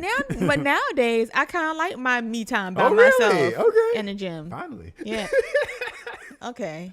That's funny. But yeah, so I mean, look, you said you feel like he's gonna die. I don't know. I'm just saying the gym thing, that's not a bad way to get started, and people love the gym couple content. I'm assuming he's posting and stuff like that. I'm just saying. I mean, hey, that's a way to get started. But that's funny. He's in the heavy lifting. At least it's a healthy-ish hobby. It can become unhealthy, but at its I core, mean, it can yeah, be a there are healthy people hobby. that I know that spend way too much time in the gym. Like it's their whole life. Like there's things outside of the gym. I get it. And if it's not your thing, you just like, ugh. I've tried, again, I'm the idea guy. I've tried multiple times to get her to like do a certain kind of initiative with fitness content. And I'm like, look, I'll do the edits about that. We got this. But It has to feel organic for me. yeah, that's the thing with her. I'm like, could It you just has be a to little feel fake? No, Could I you can't. be a little fake and we I can make a can't. lot of money? I cannot. It has to be organic for me. If it's too many steps, I'm not doing it. Like I'm not retaking this 10 times to Yep. make it look right. No. Like I post some of my gym content every now and then. I have another Instagram. I got like 1 million Instagrams. But again, it's very organic, and it's if I want to. Yeah. I don't always want to. I don't have to. Yeah. You know, I don't have to. Everything is not content. Damn, we made a YouTube channel for fitness stuff one time. Wow. Back when we was at CrossFit. It still exists. It's out there. Wow. We did it. I don't know what it's named, but y'all could probably find it. It's out there somewhere. But that's funny. That's funny. Okay. It was okay. funny. I was just thinking yesterday, kind of off track here, of the method that we use for all our stuff. I was thinking of a way to do it with fitness. I think I look at your video that you had made. 'Cause it was And I was pretty like, dope. can you live stream while at the gym? And then you make the content from it. I just carry the phone with you and just live stream at the gym. And I was thinking doing it for myself, testing it out. But I was like, I don't see. There you go. I'm saying my phone with my work, but I I'm gotta not focus on doing that. one thing at a time. I gotta focus on one thing because I'll be everywhere. And then the Lord has shown me that like you gotta build one thing first and then build from there. That's just branding. We also- KK says, yes, he's posting. Yes, but I work remotely for at least 14 hours a day, and by the time I'm done, I want to sleep. But tried the gym stuff for a whole month, and I just felt violated. Maybe that's the wrong word, but I wasn't happy. Oh my goodness. but you know what? Gym life. Look, Yeah. both of us share. I won't even say passion. I think passion is a strong word. But I like feeling strong. Yeah. I like being in shape, and I've had my ups and downs with that. Different seasons of my life. You know, right now I am in a season of recovery, and so getting back to what I consider myself. But I give myself grace. But it used to be a time where I used to hit the gym 6 a.m. in the morning. Because that's what everybody did, right? Yep. That's what you do. But I wasn't married at the time. I didn't have a kid. I could do it, even though it really wasn't my favorite time. Like, who wants to be in the gym at 6 a.m.? That's just not me. I'm not a quote unquote morning person, but I did it for a good while. And then, you know, it waned, and I've been in gym different times, but now I just found my perfect time. I'm in a season in my life where I can go at the time that works best for me. Yep. And that's the afternoon, like when the gym is like empty. And now we're at home working together. You're able to be home with JJ. So I get to go by myself Yep. and have that time, that 45 minutes to an hour for myself. So that's my perfect time. Like, I'm awake, I'm alert, I'm motivated, I can do it. 6 a.m. just didn't work for me. I had to find my time. So if you're not a gym girly and it's not your thing, it can be. You gotta find the thing that really works for you. Well, I was about to say, we've like, especially as a couple, we transitioned to different things. So there was a time where we had a walking thing where we were just doing a lot of walking. Yeah. There was a time where we did more running. There was a time when we were in the CrossFit. I really enjoyed that. Then we did powerlifting. We did a whole powerlifting competition together. Yeah. And it's fun. We do all this stuff. And I'm like, this would have been great content to document. But a lot of it, but y'all we don't even didn't. know about. But we, did that. So there's different ways, especially if y'all want to do stuff together. You don't have to go hard all the time. Yeah, I think but- that's the thing that we feel like social media Yeah. makes us feel like we got to go hard all the time or don't do it. But we found ways to kind of like transition into what are we both interested in at this given time. And again, we just happen to have a lot of shared interests with this stuff. And it was like, okay, we discovered CrossFit. Let's do CrossFit together. We discovered powerlifting. Let's do powerlifting together. And we try it and we move on to another thing. One thing we learned is we can't do one style of fitness 20 years straight. Like our attention shifts and we get interested in different things. So, I don't know what kind of lifting your husband does, Olympic or powerlifting or just heavy lifting. But, there's all kinds of things you could do. Now we're just talking about Crochet fitness. says, I'm in bed at 6 There a.m. you Girl, go. nowadays, yes, I am. But last year I did a lot of walking. I had to get up around 6:30, have my walk time, and that was my time of praying. I walked 4 or 5 miles at least every other day. So, I mean, and it changes, it really changes, but I'm always working on something. So for me, 6 a.m. in the gym is not the time. Okay. I'm usually in the for me no gym more. Used to around be. like 12:30, 1 p.m. But if it gets around 4 or 5, I don't want to be in there either. Yeah. For one, it's too crowded, and I'm ready to kind of slow down my day at that point for me. Now he'll go in the gym in the evening, and we used to go in the evening together, but I was like, that's not for me. So now we're on separate schedules as far as the gym is concerned, but we're still working out together on some shape, form, or fashion. And Katie said, I'll try it again because I want to first and foremost please God and work on our marriage, even if it's in the gym. And one thing I want to say is when you start praying and listening, like, Lord, what can we do? How do we, sometimes, just like me, sitting down on the couch with you, and that doesn't even seem like it's healthy per se, but sometimes there's something already going on that God will just gently nudge you and say, just do this. And it seems counterproductive. A lot of times we have the answers to work on things. It's just we're using too much of our logic and it just doesn't make sense. Like how we're sitting down and watching junk TV. Like sometimes we were watching reality shows and it was stuff that I would always criticize, like, oh, this stuff's so stupid. But we got involved and we would start laughing and joking and it just brought us together. And now I can't watch certain shows without you. Yeah, exactly. And so it's just like, it just is what it is. You got involved. I was watching anime. You started watching anime with me. And so that, like, it's like stuff that's not super deep spiritual or someone else will look at and be like, well, that's not the healthiest thing to do. But something that already exists that God would just nudge you and say, do this with them. Yeah. Get in their world. And it was going to work for y'all. So I'm just going to encourage you in that way. So if you show interest in the gym, you could be like, babe, look, these are the times that work best for me. Can we build a schedule that you can work out with me at this time frame? He might be like, yeah, I can do that. Can you help me build a program?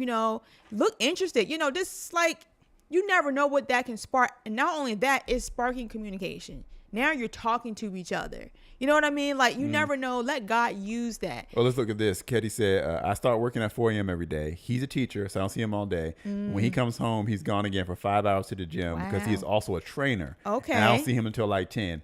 All night, and that's what gets to me. Sounds like y'all just need some life changes. Gotcha. Yeah, that's a full schedule. Yeah, man. That's a full schedule. What's interesting is, and look, and I don't criticize people with this, but everybody, I'm sorry, this is bothering me, but everybody has, when y'all get married or life goes on, life happens to you. Yeah. And you end up with schedules that are not favorable to working on your marriage. And because of financial issues or just the way life is running, it's just the way it's got to go, And I always tell people, you got to take control of your life. You got to decide something's got to change. And even though we never had strenuous 9-to-5s and things like that, we always knew from the day we got married, we did not want our lives to control what we can and can't do. We want to be able to, in the middle of the day, take a day trip somewhere. We want to be able to do that. And so we can't do that because my schedule doesn't allow for it. So we always knew we're going to one day dominate our schedule and our schedule not dominate us. We're going to build a life of financial freedom where we can do what we want when we wake up in the morning and not have to go answer a call and check in at a job. And so we begin to pray and believe that way, but also make plans that way. And life happens. I remember one year we had heard a message in church. Our pastor talking about planning with your faith. So we wrote out a whole plan. We had a 20-year plan. And like the next month, life went sideways, disrupted the whole plan and got it off course for like 2 years. We're kind of only now getting back on course to that original plan. So life happens. I get it. But you have to happen to life and that life happened to you. Amen. And if you look at your life and say, this is not conducive to our kids, this is not conducive to our marriage, this is not conducive to our happiness. We just don't want to live this way. Y'all got to get together and say, hey, look, I'm not mad at you. You're not mad at me. This ain't none of our fault. But this life that we're living right now, the way it's going, it sucks. We don't want this. Do we want this in 10 years? Do we want this 20 years? So let's make a plan of how we're going to get out of this. Either we're going to start looking for new jobs or we're going to start a business together. We're going to pray for sure and let the Lord minister to us, but we're going to take control of our lives. And that's why I tell couples, like, a lot of times the problems they got is their lives and their jobs, stuff like that, and their family. Take control because it will not let you go. You got to take over it. And even if your schedule won't change for a good while, you're going to have to carve out time where you're pouring into your marriage. So that's scheduled date nights. Have every Saturday, we're going to spend these hours together. We're not going to do work. We're not going to do gym. It's just going to be you and me. And we're going to pick something new that we both can learn about or get passionate about. It may not seem like enough at the moment, but it's being intentional about pouring life into your relationship. If it's once a month, a couple times a month, but you plan it out and you look forward to it and you don't let nothing disrupt that, make intentional steps. And then as you grow and learn, God will create more ways for you to have more time together and have the schedule that you want. So you just got to work with what you have right now and don't say, I can't do it. I can't make it happen. It's too hard. If all I got is an hour, I'm going to take that hour. It's going to be the most productive hour I got. You know what I mean? So you have to just see what you have in front of you and maximize it. Yeah. Use it. And then again, we use faith. Like we live by faith. Yeah. And what, so we believe all things are possible. There are things you want in life. Like your ultimate goal is you want a home gym. I do. You're trying, so I don't hear that and think, well, that's crazy. I think, Lord, we're going to have a big enough house with a home gym. Yep. You know, our son, you know, like we talk a lot about his education, and it's very specific things we want. And that stuff costs money. It costs more than just public school. So it's like, Lord, you got to make this provision. Yep. So we make plans, and we don't limit those plans by money and by resources right now. We say, God, you're a big enough God to do this. And we're establishing the kingdom. This is what we're seeking. So, Lord, you're going to provide the financial prosperity that's going to take to do this. You can provide the strength to do this, the health to do this. And we don't take anything lying down. Something happens in our bodies. We don't just say, oh, this is my health condition now. Now we're going to fight this. We believe in supernatural healing. And if there's something we got to look into medically to turn this around, that's what we're going to do. Those are the type of people that we are. And when I'm running couples who just kind of let life happen, it gets on my nerves. So I'm like, of course, gravity is going to tear you down. You got to push back. And I'm going to segue into, I did not create the graphic yet for this. So just listen to what I'm saying. We have monthly trainings as part of Marriage U, our channel memberships.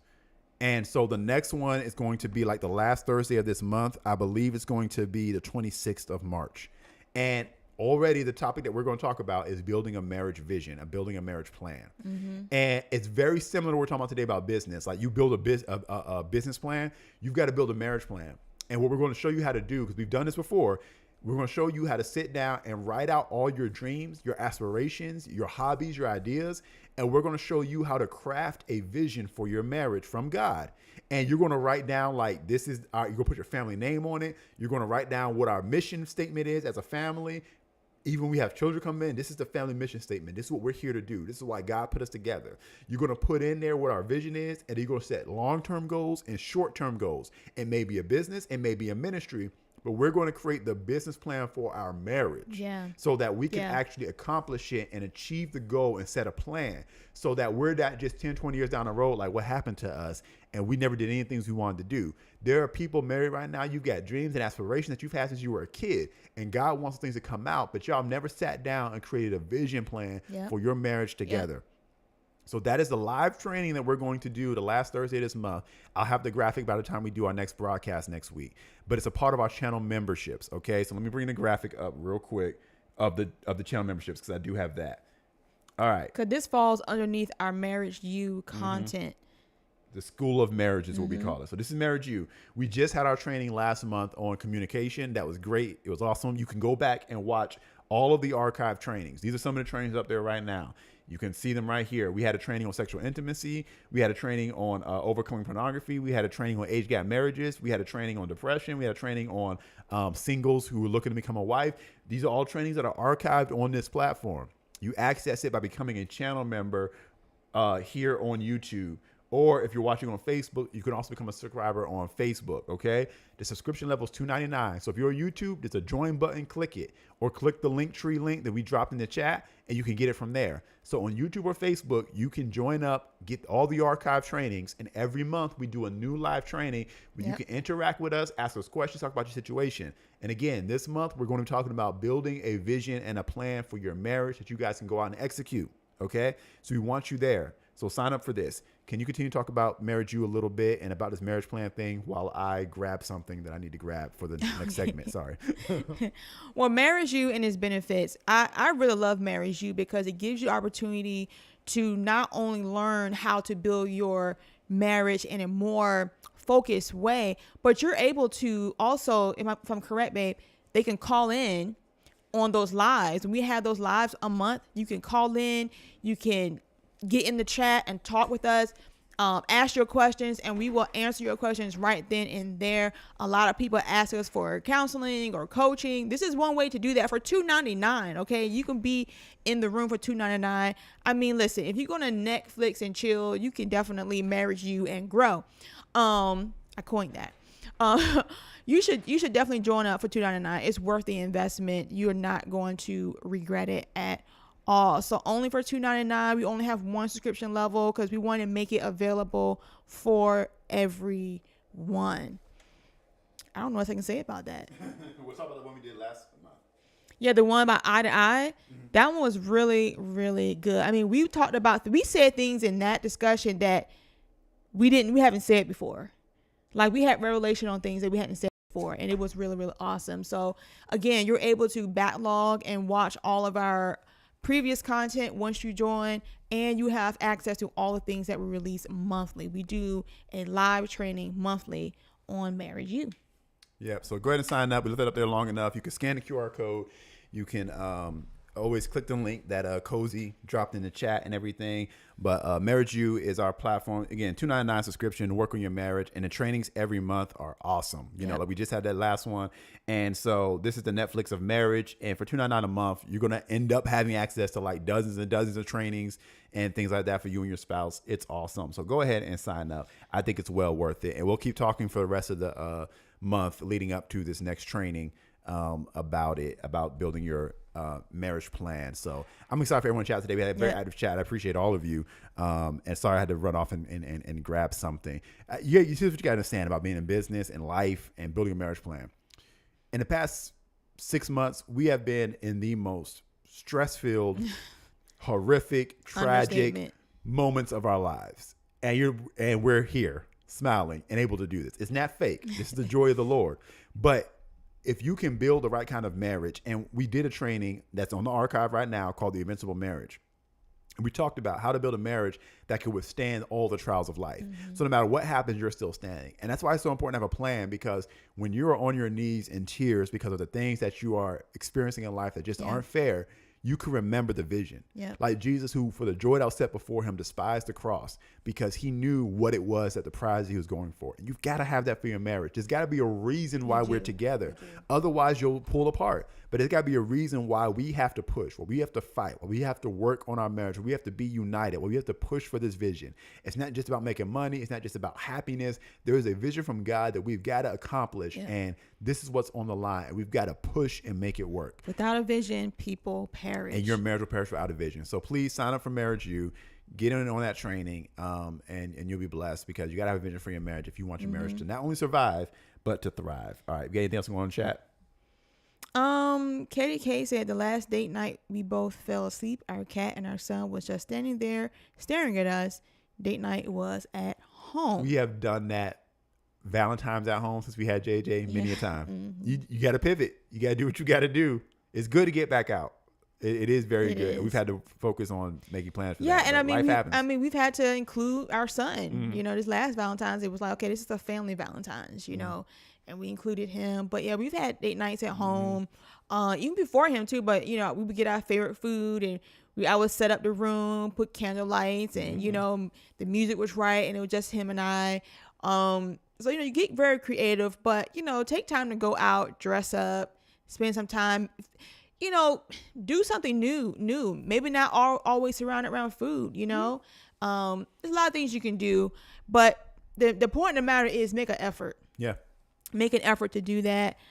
She also said, yes, the home gym. That is what I am working towards. Yes, girl, get that home gym. Josie said, I want heated bathroom floors and a sunroom. And I'm coming to her house. Yep. Because I want the same thing. I've been wanting a sunroom since before we was even married. Like, I know. Because I want to go out there and pray, and just like, I have the whole sunroom. We were looking at a house and it looked very close to what I was like, yeah, this is we're getting there. You got to build the life you want. Yeah. Because you got to take it. You got to take it by force. But I just kind of want to just kind of get back on that vision again, just before we go to the next segment, is you got to have vision, because without a vision, marriage will perish. But that vision gives you a reason to get up every day and fight for your marriage. Amen. Without that, it can be hard, because like you mentioned, the last 6 months have been very, very hard. And we haven't talked about it. Maybe one day the Lord releases to kind of share what we've been going through. But the vision of our marriage is so alive in us that even through the tears, even through the pain, we got up every day and we're taking the steps forward to make that vision come to pass. God is with us. And the devil's a joke, man. Mm-hmm. He's a joke. Mm-hmm. And he will test and he will try you. And he's trying to see if you really trust God. Yeah. If you really believe what God says. Mm-hmm. And we're going to make out the devil a lie. That's our determination. Mm-hmm. But we have a very clear vision as to what we want for our marriage. And it's not just to be successful on YouTube or be successful in any other business that we have outside of this. But it's to be pleasing to God, because I will not stand before God on Judgment Day and him saying, why didn't you do what I told you to do? And if that means turning off the camera and working on our marriage, that's what we want to do. Amen. Because it's all about the vision that God gave us for our relationship. So get a vision and let that burn. Let that be your motivation for everything that you do. Amen. Amen. Shout out to Deborah on Facebook. She said, I'm so proud of you guys. Amen. Thank you for the powerful word. Thank you for being here, Amen. Deborah. We appreciate Thank you. it. Thanks for liking the stream and sharing it. And again, if you guys want to be on that vision training, if you're on YouTube, there's a link in the chat, or you hit the link in our bio. Any of our platforms, hit the link in our bio. Mm-hmm. Facebook, it's in the chat. There's a little heart symbol. There's a little link symbol. Click either one of those. It'll take you to the link to sign up, become a Facebook subscriber. Let me just shout out our current channel members, everybody who's signed up for Marriage U.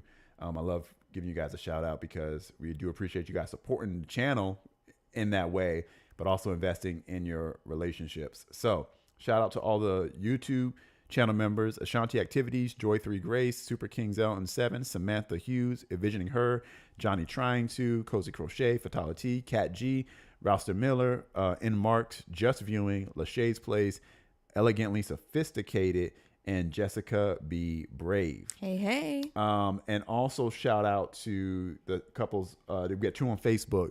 We've got Archie and we've got Faith, I believe. And we didn't talk about our channel.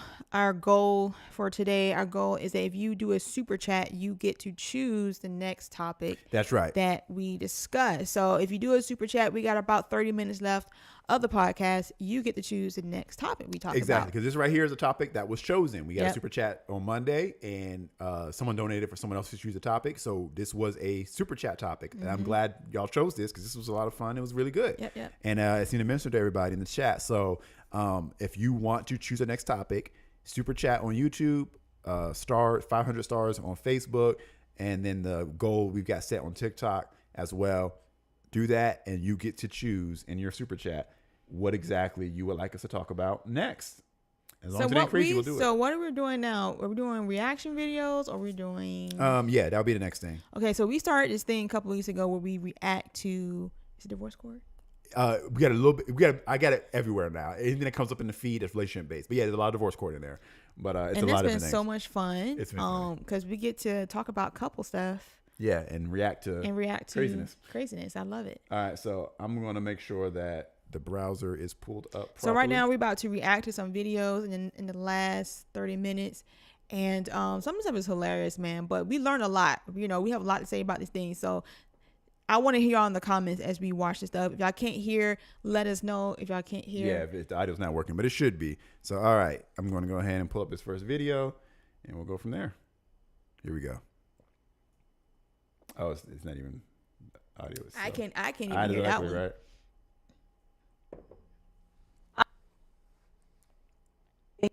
What's wrong? Interesting. It starts up and stops. All right, let me refresh. I think it's nothing wrong with OBS. It's something wrong with the Facebook. All right, there we go. This should work this time. I'm pretty sure. Oh dang, maybe not. Let me try another one. All right, moving on to the next one. Let's try a different one.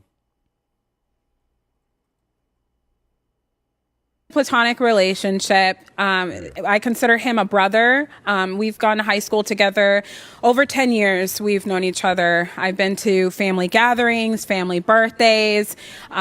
He is now married, has 2 beautiful children I consider nephews. I have a rude relationship with the wife. And just over time, she's just become demeaning. She's very disrespectful.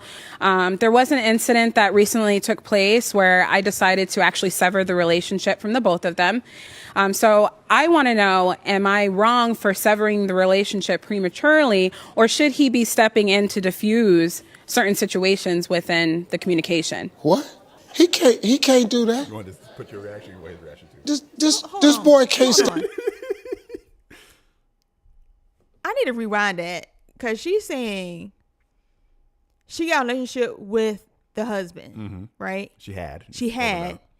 Then friendship. He got married, and she considers his children her nephews, and all that blah blah. the wife is feeling a certain way about her, or the wife is treating her kind of disrespectfully or whatever. So she decided to sever the ties, and she's concerned whether or not she should have did that or not. What is I don't know. No, I mean, say what you want to say. Because What's wrong with her? this is why we have the boundaries episodes, right? Yeah. Because actually, the way that whole situation ran down, good. It's done. Move forward in life. Because he's married But I now. don't see why you feel like you got to have some sort of precedence or some sort of like place. She said, should he be stepping in to diffuse it? No. No. And if he does, he's an idiot. Girl, his wife comes first all the time. You are not a consideration. Whatever y'all had before he got married is done, over with. Okay. Now, I don't know how rude she was. I don't know what. I always try to, look at the whole thing, whatever like that.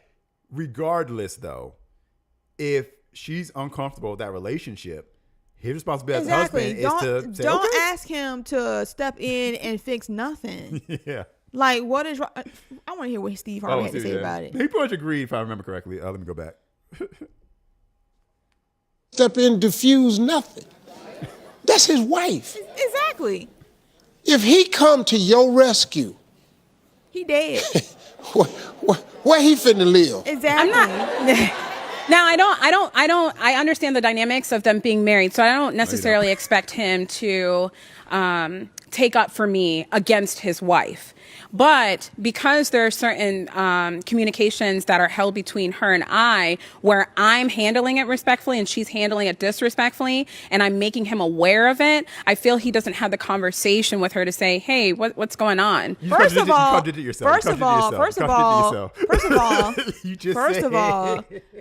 how you gonna be telling on me, the wife, to my husband? He needs to have a conversation where her handle it. No, whatever went down between you and the wife, whatever issue she has with you, whether it was born out of suspicion, or whatever it is, it doesn't matter. It's done. Yes, you severed it. That was the good move. It's done. I don't listen. It's done. If you're a good friend, It's done. If you're a good friend, It's done. if you're a good friend, you should have bowed out a long time ago. I feel like you should be very.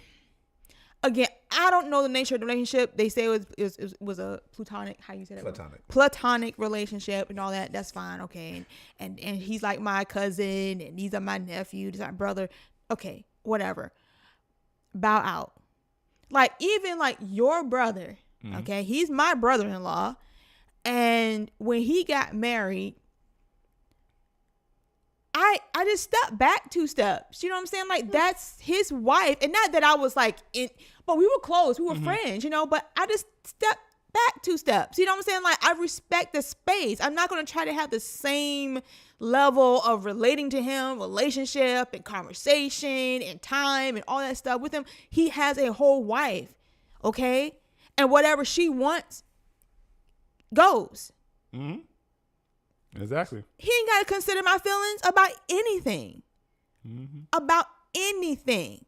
Okay? He doesn't. He doesn't owe me that at all. And a good friend will understand that. So I take 2 steps back. Because there was a time before he got married. I was like, let's look after Denzel, let's do it. But now he good. He good. Yep. He good. And whatever time we get to spend with him, whatever, I cherish that. Move on.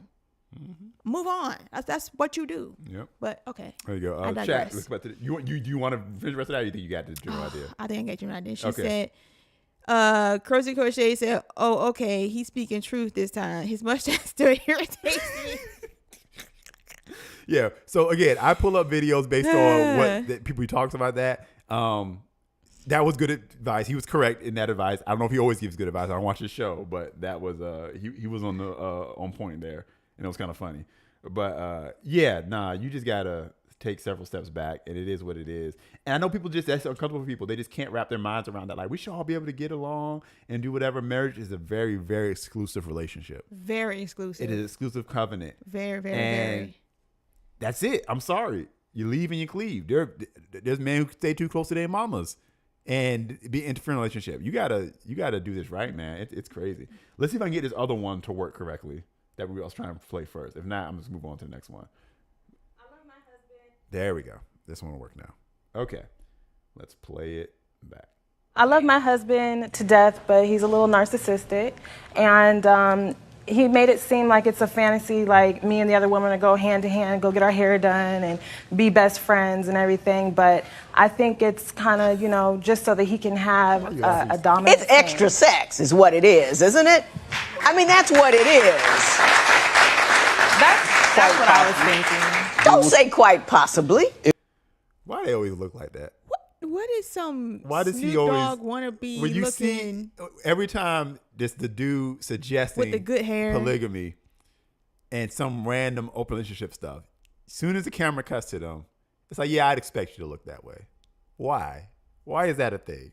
Okay. Okay, what are your thoughts? It will on keep that me one? from cheating. What she thinks I'm out cheating and I'm out doing other Are things. you cheating? No, ma'am. I love my husband. Yes, you are.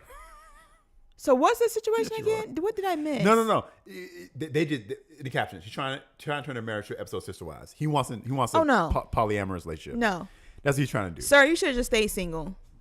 And it's wrong then, but you should not marry somebody and then want to bring somebody to the marriage bed. Like that's a no.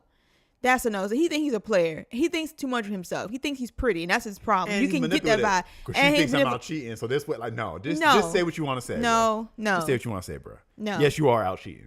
Yes. You didn't come to this conclusion out of nowhere. No, but you know what? I got a feeling that she knew this. She saw the signs, but she just ignored it because again, a lot of women think they can change the man. If he got me, if I change my wig a few times, maybe he'll just stick with me. No, he's been this way for a minute, and you The know sad that. reality is they probably already before they were married done something to Probably, that regard. probably. And now he's just trying to keep it going. We're speculating, but probably. Sad. It's sad. We did a whole video. We have another podcast called live show we do called Inside the Conversation. We talk politics and culture. We do a whole episode of polyamory, and we tore that thing down. But That's just dumb. all right, this one is a completely different program. This ain't divorce court or anything. I don't know if we need to run the whole video, but it's one I kind of like. I had a lady the other day come in full frontal hug around the neck. And I say, ma'am, you can't do that. And what she did was say? like, why? I said, because I said so. I know that's right. I said, you bold enough to do it. I'm bold enough to say I know that's something. right. Get off of him. I know that's right. What if you wasn't even fresh? I know that's right. Give me 50 feet. Baby, come on. I mean, that cougar was like,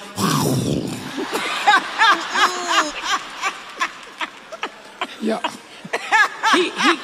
Well, this is what we do all the time. This is what I get all the time. I get it for free. I'm going to charge you next week. No, you don't get it for free. She was just an old church mother. She was just excited to see Dave as a church mother. No.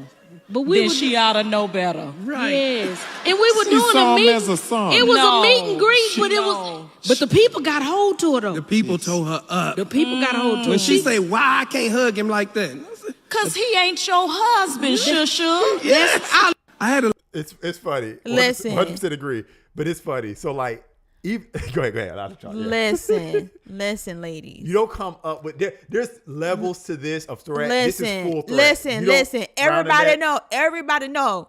In the church world, side hugs.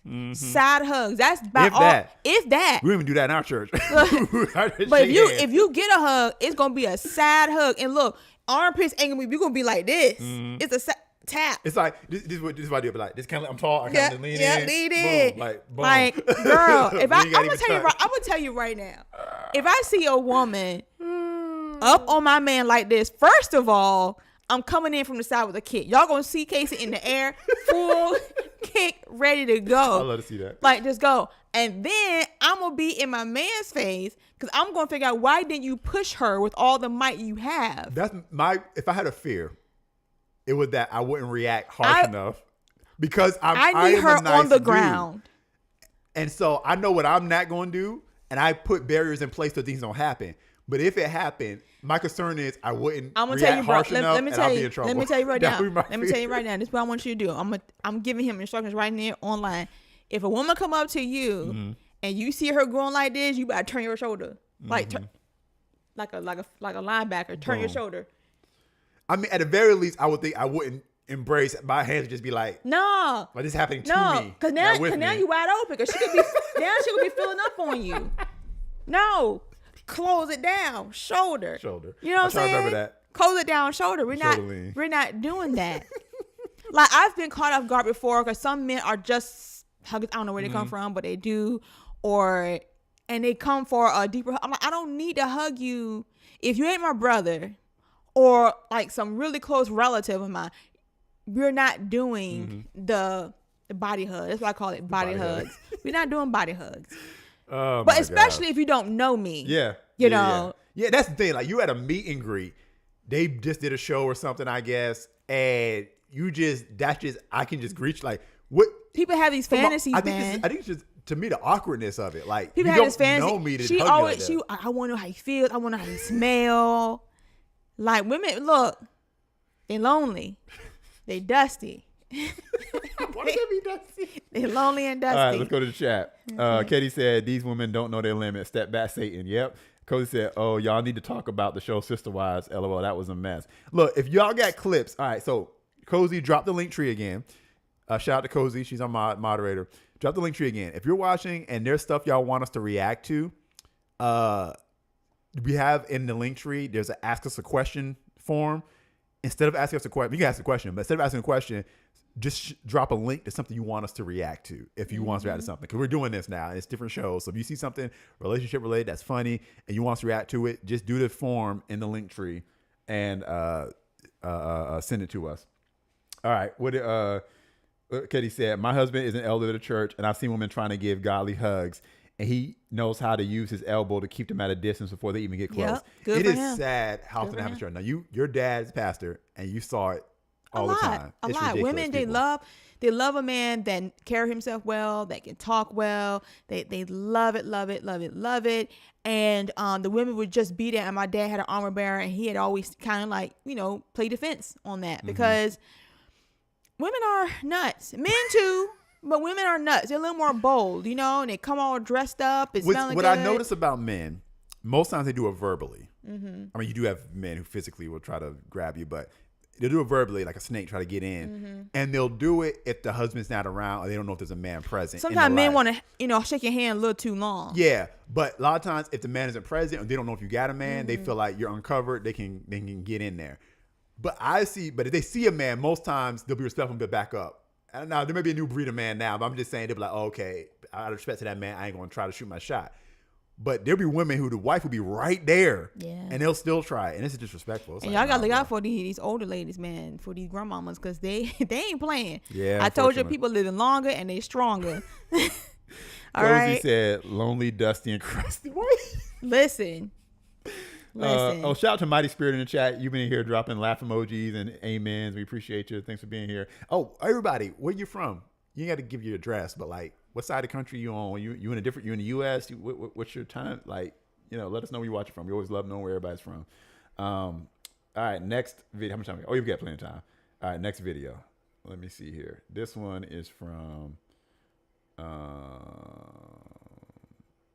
Okay, this one's a tame. A tame one? Yeah, like ain't nothing crazy. It is my fault because I don't feel comfortable having sex because of the weight that I gained. I don't feel like I look good enough to just do all that stuff that he want me to do. He tells me all the time that I'm beautiful, but I just don't see it because I gained so much weight. So that's why we don't have sex as much. Can I say this to you, Mrs. Roberson? You are absolutely beautiful. Thank you. You should see what I see. I think I see what he sees. I don't know what the rest of the episode was, but man, that's a common one. Yeah. What a conversation. She said, I don't feel like I can do all the things that he want me to do. So here's the thing when it comes to the bedroom, right? We know what we got. We know you ain't the supermodel on the magazine, whatever like that. I never got the attraction of supermodels. Too skinny in my opinion. But anyway. Okay, and the internet gonna be like, you think you're discriminating? I call me discriminatory. I got my wife. It doesn't matter. I am discriminatory. I discriminated to choosing my wife. It's, you know, I'm exclusive. But what I'm saying is, you're thinking only women who look this way can do these things. And we're thinking, you're the one I got, and I want to do these things, and I want to do them with you, you know? And so that's kind of the mindset. But common concern. You know, it's a common insecurity for most women. We gain weight, and we just think that, oh, I'm not pretty anymore. I struggle with that, too. You know, my husband want me to wear certain clothes, wear certain things. And I'm like, my stomach's sticking out too much. Like, girl, my thighs ain't built for this. But that's what he wants to see, especially in the bedroom, you know? I always tell women who deal with this, believe your husband. If he's asking for you, if he's telling you, I love that, believe him, okay? Believe him, especially if he's a good man, believe him. You need to work on yourself. You got to work on that internal conversation that you constantly play over and over and over your head that I'm not pretty, I'm not this, I'm not who I used to be, whatever. Listen, a real husband, a real good man understands you're going to change. We all change. We're not going to be exactly the same, especially after a few babies. Like, things don't fall in the same direction anymore, and that's okay. And it will take time, but just lean into what he wants. Now, if he's asking you to do something that's like unsafe or you're not comfortable with communication, again, communication, find a halfway point. You know, sometimes when you are a certain size, your acrobatic skills are not where they need to be. I'm just saying. And I will say, as men, we don't really grasp that. Like, you can do that. It's like, nah. Yeah, you know, I'm not as acrobatical as I used to be. So it just is what it is. But, you know, confidence is everything. Yeah, confidence is everything. Pretending. Because here's my thing. I have seen men cheat on their wives with women that are less attractive than their wives. But those women are brash and confident. And they approached that man and made him feel something that made him say, well, I'm sorry, it's a real thing. I'm going to expose men here. You know, it is possible for us to look at somebody and be like, oh, they're not attractive. But if she approaches and is brash enough and confident enough and carries herself with a level of confidence beyond what she should have based on classical beauty standards, it could make a man go, well, we got to turn our sideways, squint, and be like, well. Confidence can definitely make you see I saw beauty. A story, and she was an influencer, so she was already a confident person. Super obese. I'm not trying to, like, by any standard, this was obesity. The husband, he himself was a heavyset man, cheated with this woman. Matter of fact, I can tell you the story, because y'all know what this is. It's the influencer that got sued in the state of North Carolina, and the wife that got cheated on won the lawsuit. So y'all already know what I'm talking about. So it came out, big scandal. Whenever you see the wife, she's also, everybody in this scenario is heavyset. But she's like heavyset, husband heavyset, the woman that you cheated with, obese. I'm not trying to be mean. This is just, everyone would look at what I'm saying Their and say, sides were on a spectrum. She was on the extreme end of the spectrum. And I looked at it and I'm like, your wife is an attractive woman. And this obviously wasn't an issue of, I'm not attracted to you anymore because you let your body go. I don't know what you like when y'all first got married. This other woman was heavier than your wife and less attractive than your wife. And you cheated with this woman. But when you watch this woman's videos, you can see her personality. And I clocked that. I was like, it was personality. It was her confidence. She approached this man. She came on strong. She promised him a bunch of stuff that his wife wasn't willing to do for him. And he fell for it. And now blew up his marriage over this foolishness. And that happens. So I'm not telling you to compete with the seductresses out there, but I am saying confidence goes a long way. And for that reason, men, we're attracted to confidence. So with whatever body you working with, be confident. Work with it. Cozy Crochet said, girl, turn the lights off and imagine you're skinny. Go for it. I mean, might as well. A lot of people are doing that. A lot of people with the lights on outside wearing things that I'm thinking, why are you wearing that? People imagine they're skinny every day. You can do it in your bedroom. I've been seeing people today and I'm like, you see something different than what I see. We've got reverse body dysmorphia. Look, know your weight challenge. Cozy Crochet said, now ladies, don't be hanging from the ceiling fan. That's dangerous because that wall gonna break. Yes. Katie K said, you don't gotta tell me twice. Thank God there's no ceiling fan in my room. Oh, Cozy dropped the names. Kim and Brenny. I could talk about that whole case. Cozy, you're gonna need to call in one of these days and like just gotta talk as we talk about these things. What did Katie say? She said, "My son is 14. I still have baby fat." Listen, at that girl, I'm under the impression that doesn't go away. Listen, no, you got teenage fat. It's okay. It's okay. It's okay. No judgment here. No judgment here at all. I remember we used to CrossFit a lot. So we were in the CrossFit gym. You had JJ, he's a couple years old. And we're standing there, and there's a lot of people in there. Men work out with their shirts off. Women work out in sports bra, little shorts, whatever. So they're all working out. It's just, it's the culture of them. I'm just sitting there, and some of these women are sporting, and I wasn't ogling them or anything, but it was like this switch flipped in my brain, and maybe it doesn't happen for all husbands, and I wish it did. But this switch flipped in my brain, and I was like, I am not impressed with any of these women in here who got the muscles and got the flat stomachs and all that stuff, because I knew none of y'all had kids. None of y'all had babies. A lot of them didn't have kids yet. And I was like, everybody that was in that room at that point, and I worked in that gym, didn't have kids. And I was like, so your bodies don't impress me. If you had kids and you worked out and got what you got, impressive. You get a gold star. But I was at that moment in time, as a father and a husband to a mom, something switched in my brain where I was no longer impressed with anybody that hadn't had a kid. I'm not saying that you shouldn't be impressed amongst yourself. I'm just saying me. And so something just flipped for me, and my standards just kind of shifted, Look, bodies change. You know what I'm saying? Bodies change. I always promote being healthy. Yeah. But baby fat, yes. Babies change your body permanently. Hormones change. Focus change. Like, I am the heaviest I've ever been in my entire life. And it's been about, I would say, maybe 11-ish years that I've been in this weight class. I sound like a bodybuilder. In this weight class. And it's been quite frustrating. But these last 10 years have been like, a lot of stuff have changed. A lot of stuff. I haven't had the same focus like I did before I got married, before I had children. Like, I used to be a gym girl. Like, I used to be in there 5 days a week, 6 a.m.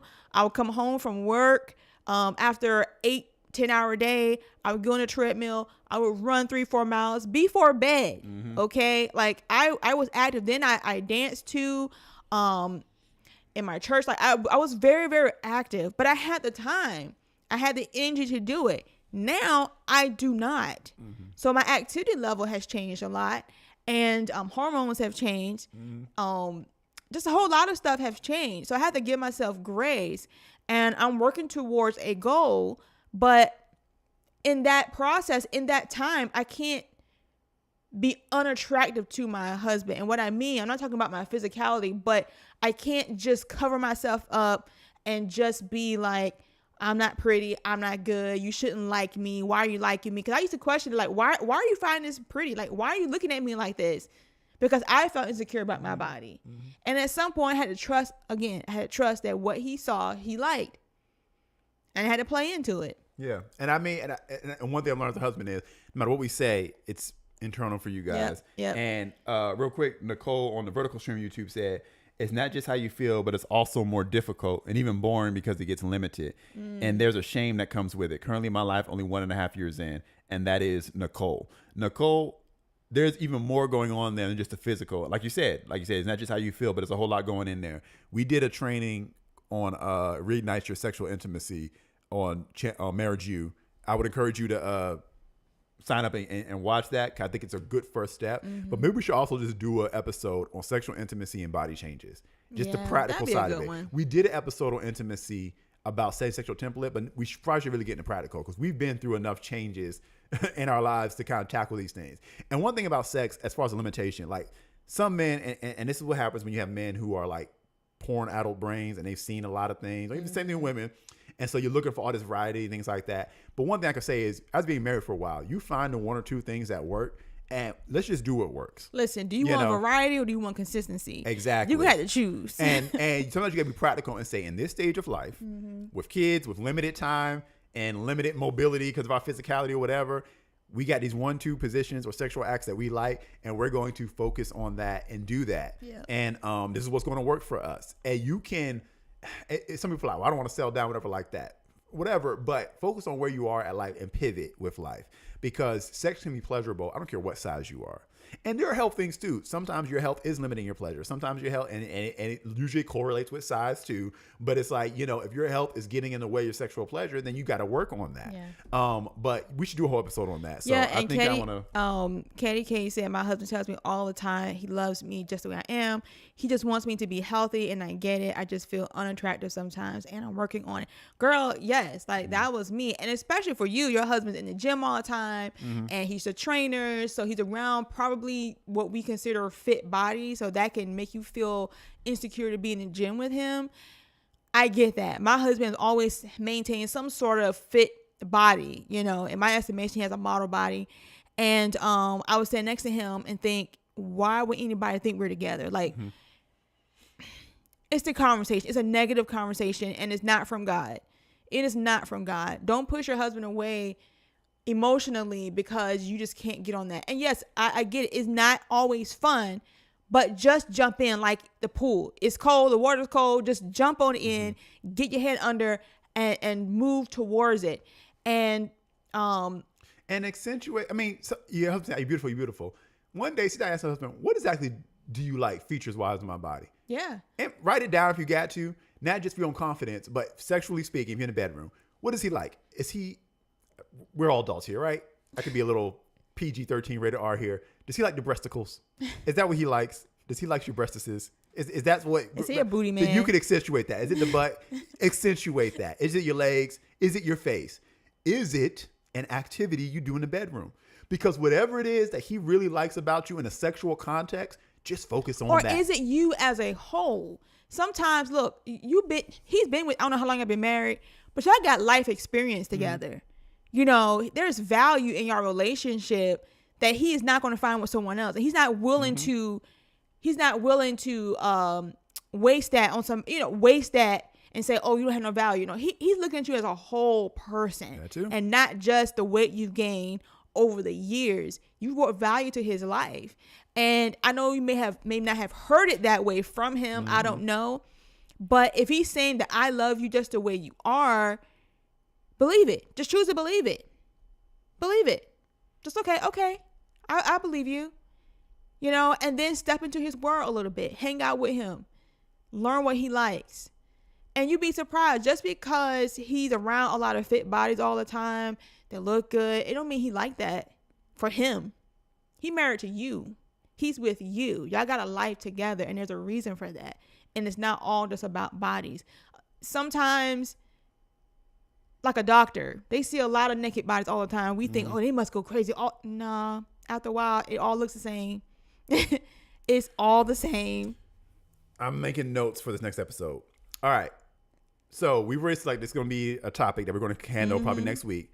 If you've got specific questions on the topic of practical sex tips, and we can get raw here. We're adults here. This is married folks. If you're single, this may be an episode for you right now. But if you've got the specific questions you want to ask about tips, ideas, and get as raw as you want, submit them. Cozy, please drop the link tree to the so they can go in there and ask us a question. Okay. You can even do the call-in option if you want. But we're going to talk about it next week. But if you got questions to go along with this, like, what can I do where pleasure is limited? What can I do when flexibility is limited? What can I do when I just don't like my body? What can I do when he isn't interested? What can I do when I don't fit lingerie? Like, whatever. Any questions? We're going to try to handle as much as we can, but also want to talk about things that you guys are going to be interested in. So submit those questions to us. Cozy's going to drop the link tree in a minute here. We're over time. And you guys can submit the questions so we can handle it. But we're going to tackle it next week. Practical sex tips in marriage as you're going through life and body changes. I think it's going to be a lot of fun. And that whole episode will be a hot topic. Cozy, I did see where you were mentioning that court case, and that'll be a hot topic. So if you want to send us some info on that, and you want to be on the call while we talk about it or something and give us the breakdown, we can set that up too. But I think that'll be a great topic for everyone. So thank you everyone who's been commenting, who's been participating. Thank you, Nicole, again. Nicole, you're on a vertical stream, so we can't drop the link for you. You got to go to the link in our bio to get it, because we can't do links in the vertical. Everybody else, go to the link in our bio, grab that link tree, submit your questions in regards to sex and marriage, because we're going to talk about it. It's going to be a lot of fun, and we're going to get a little raw and real and try to help everybody out as best we can. Katie says, save the link. Awesome. Yeah, go ahead and submit your questions, y'all. It'll be fun. All right, we are over time here, but we love you guys. We thank you for tuning in to this episode. If you're watching this on replay, you can still, if you have a topic idea in mind, you can still do a super thanks to submit to get your topic in. But we love you guys. And we'll see you next time. Yep. Bye-bye. See you guys.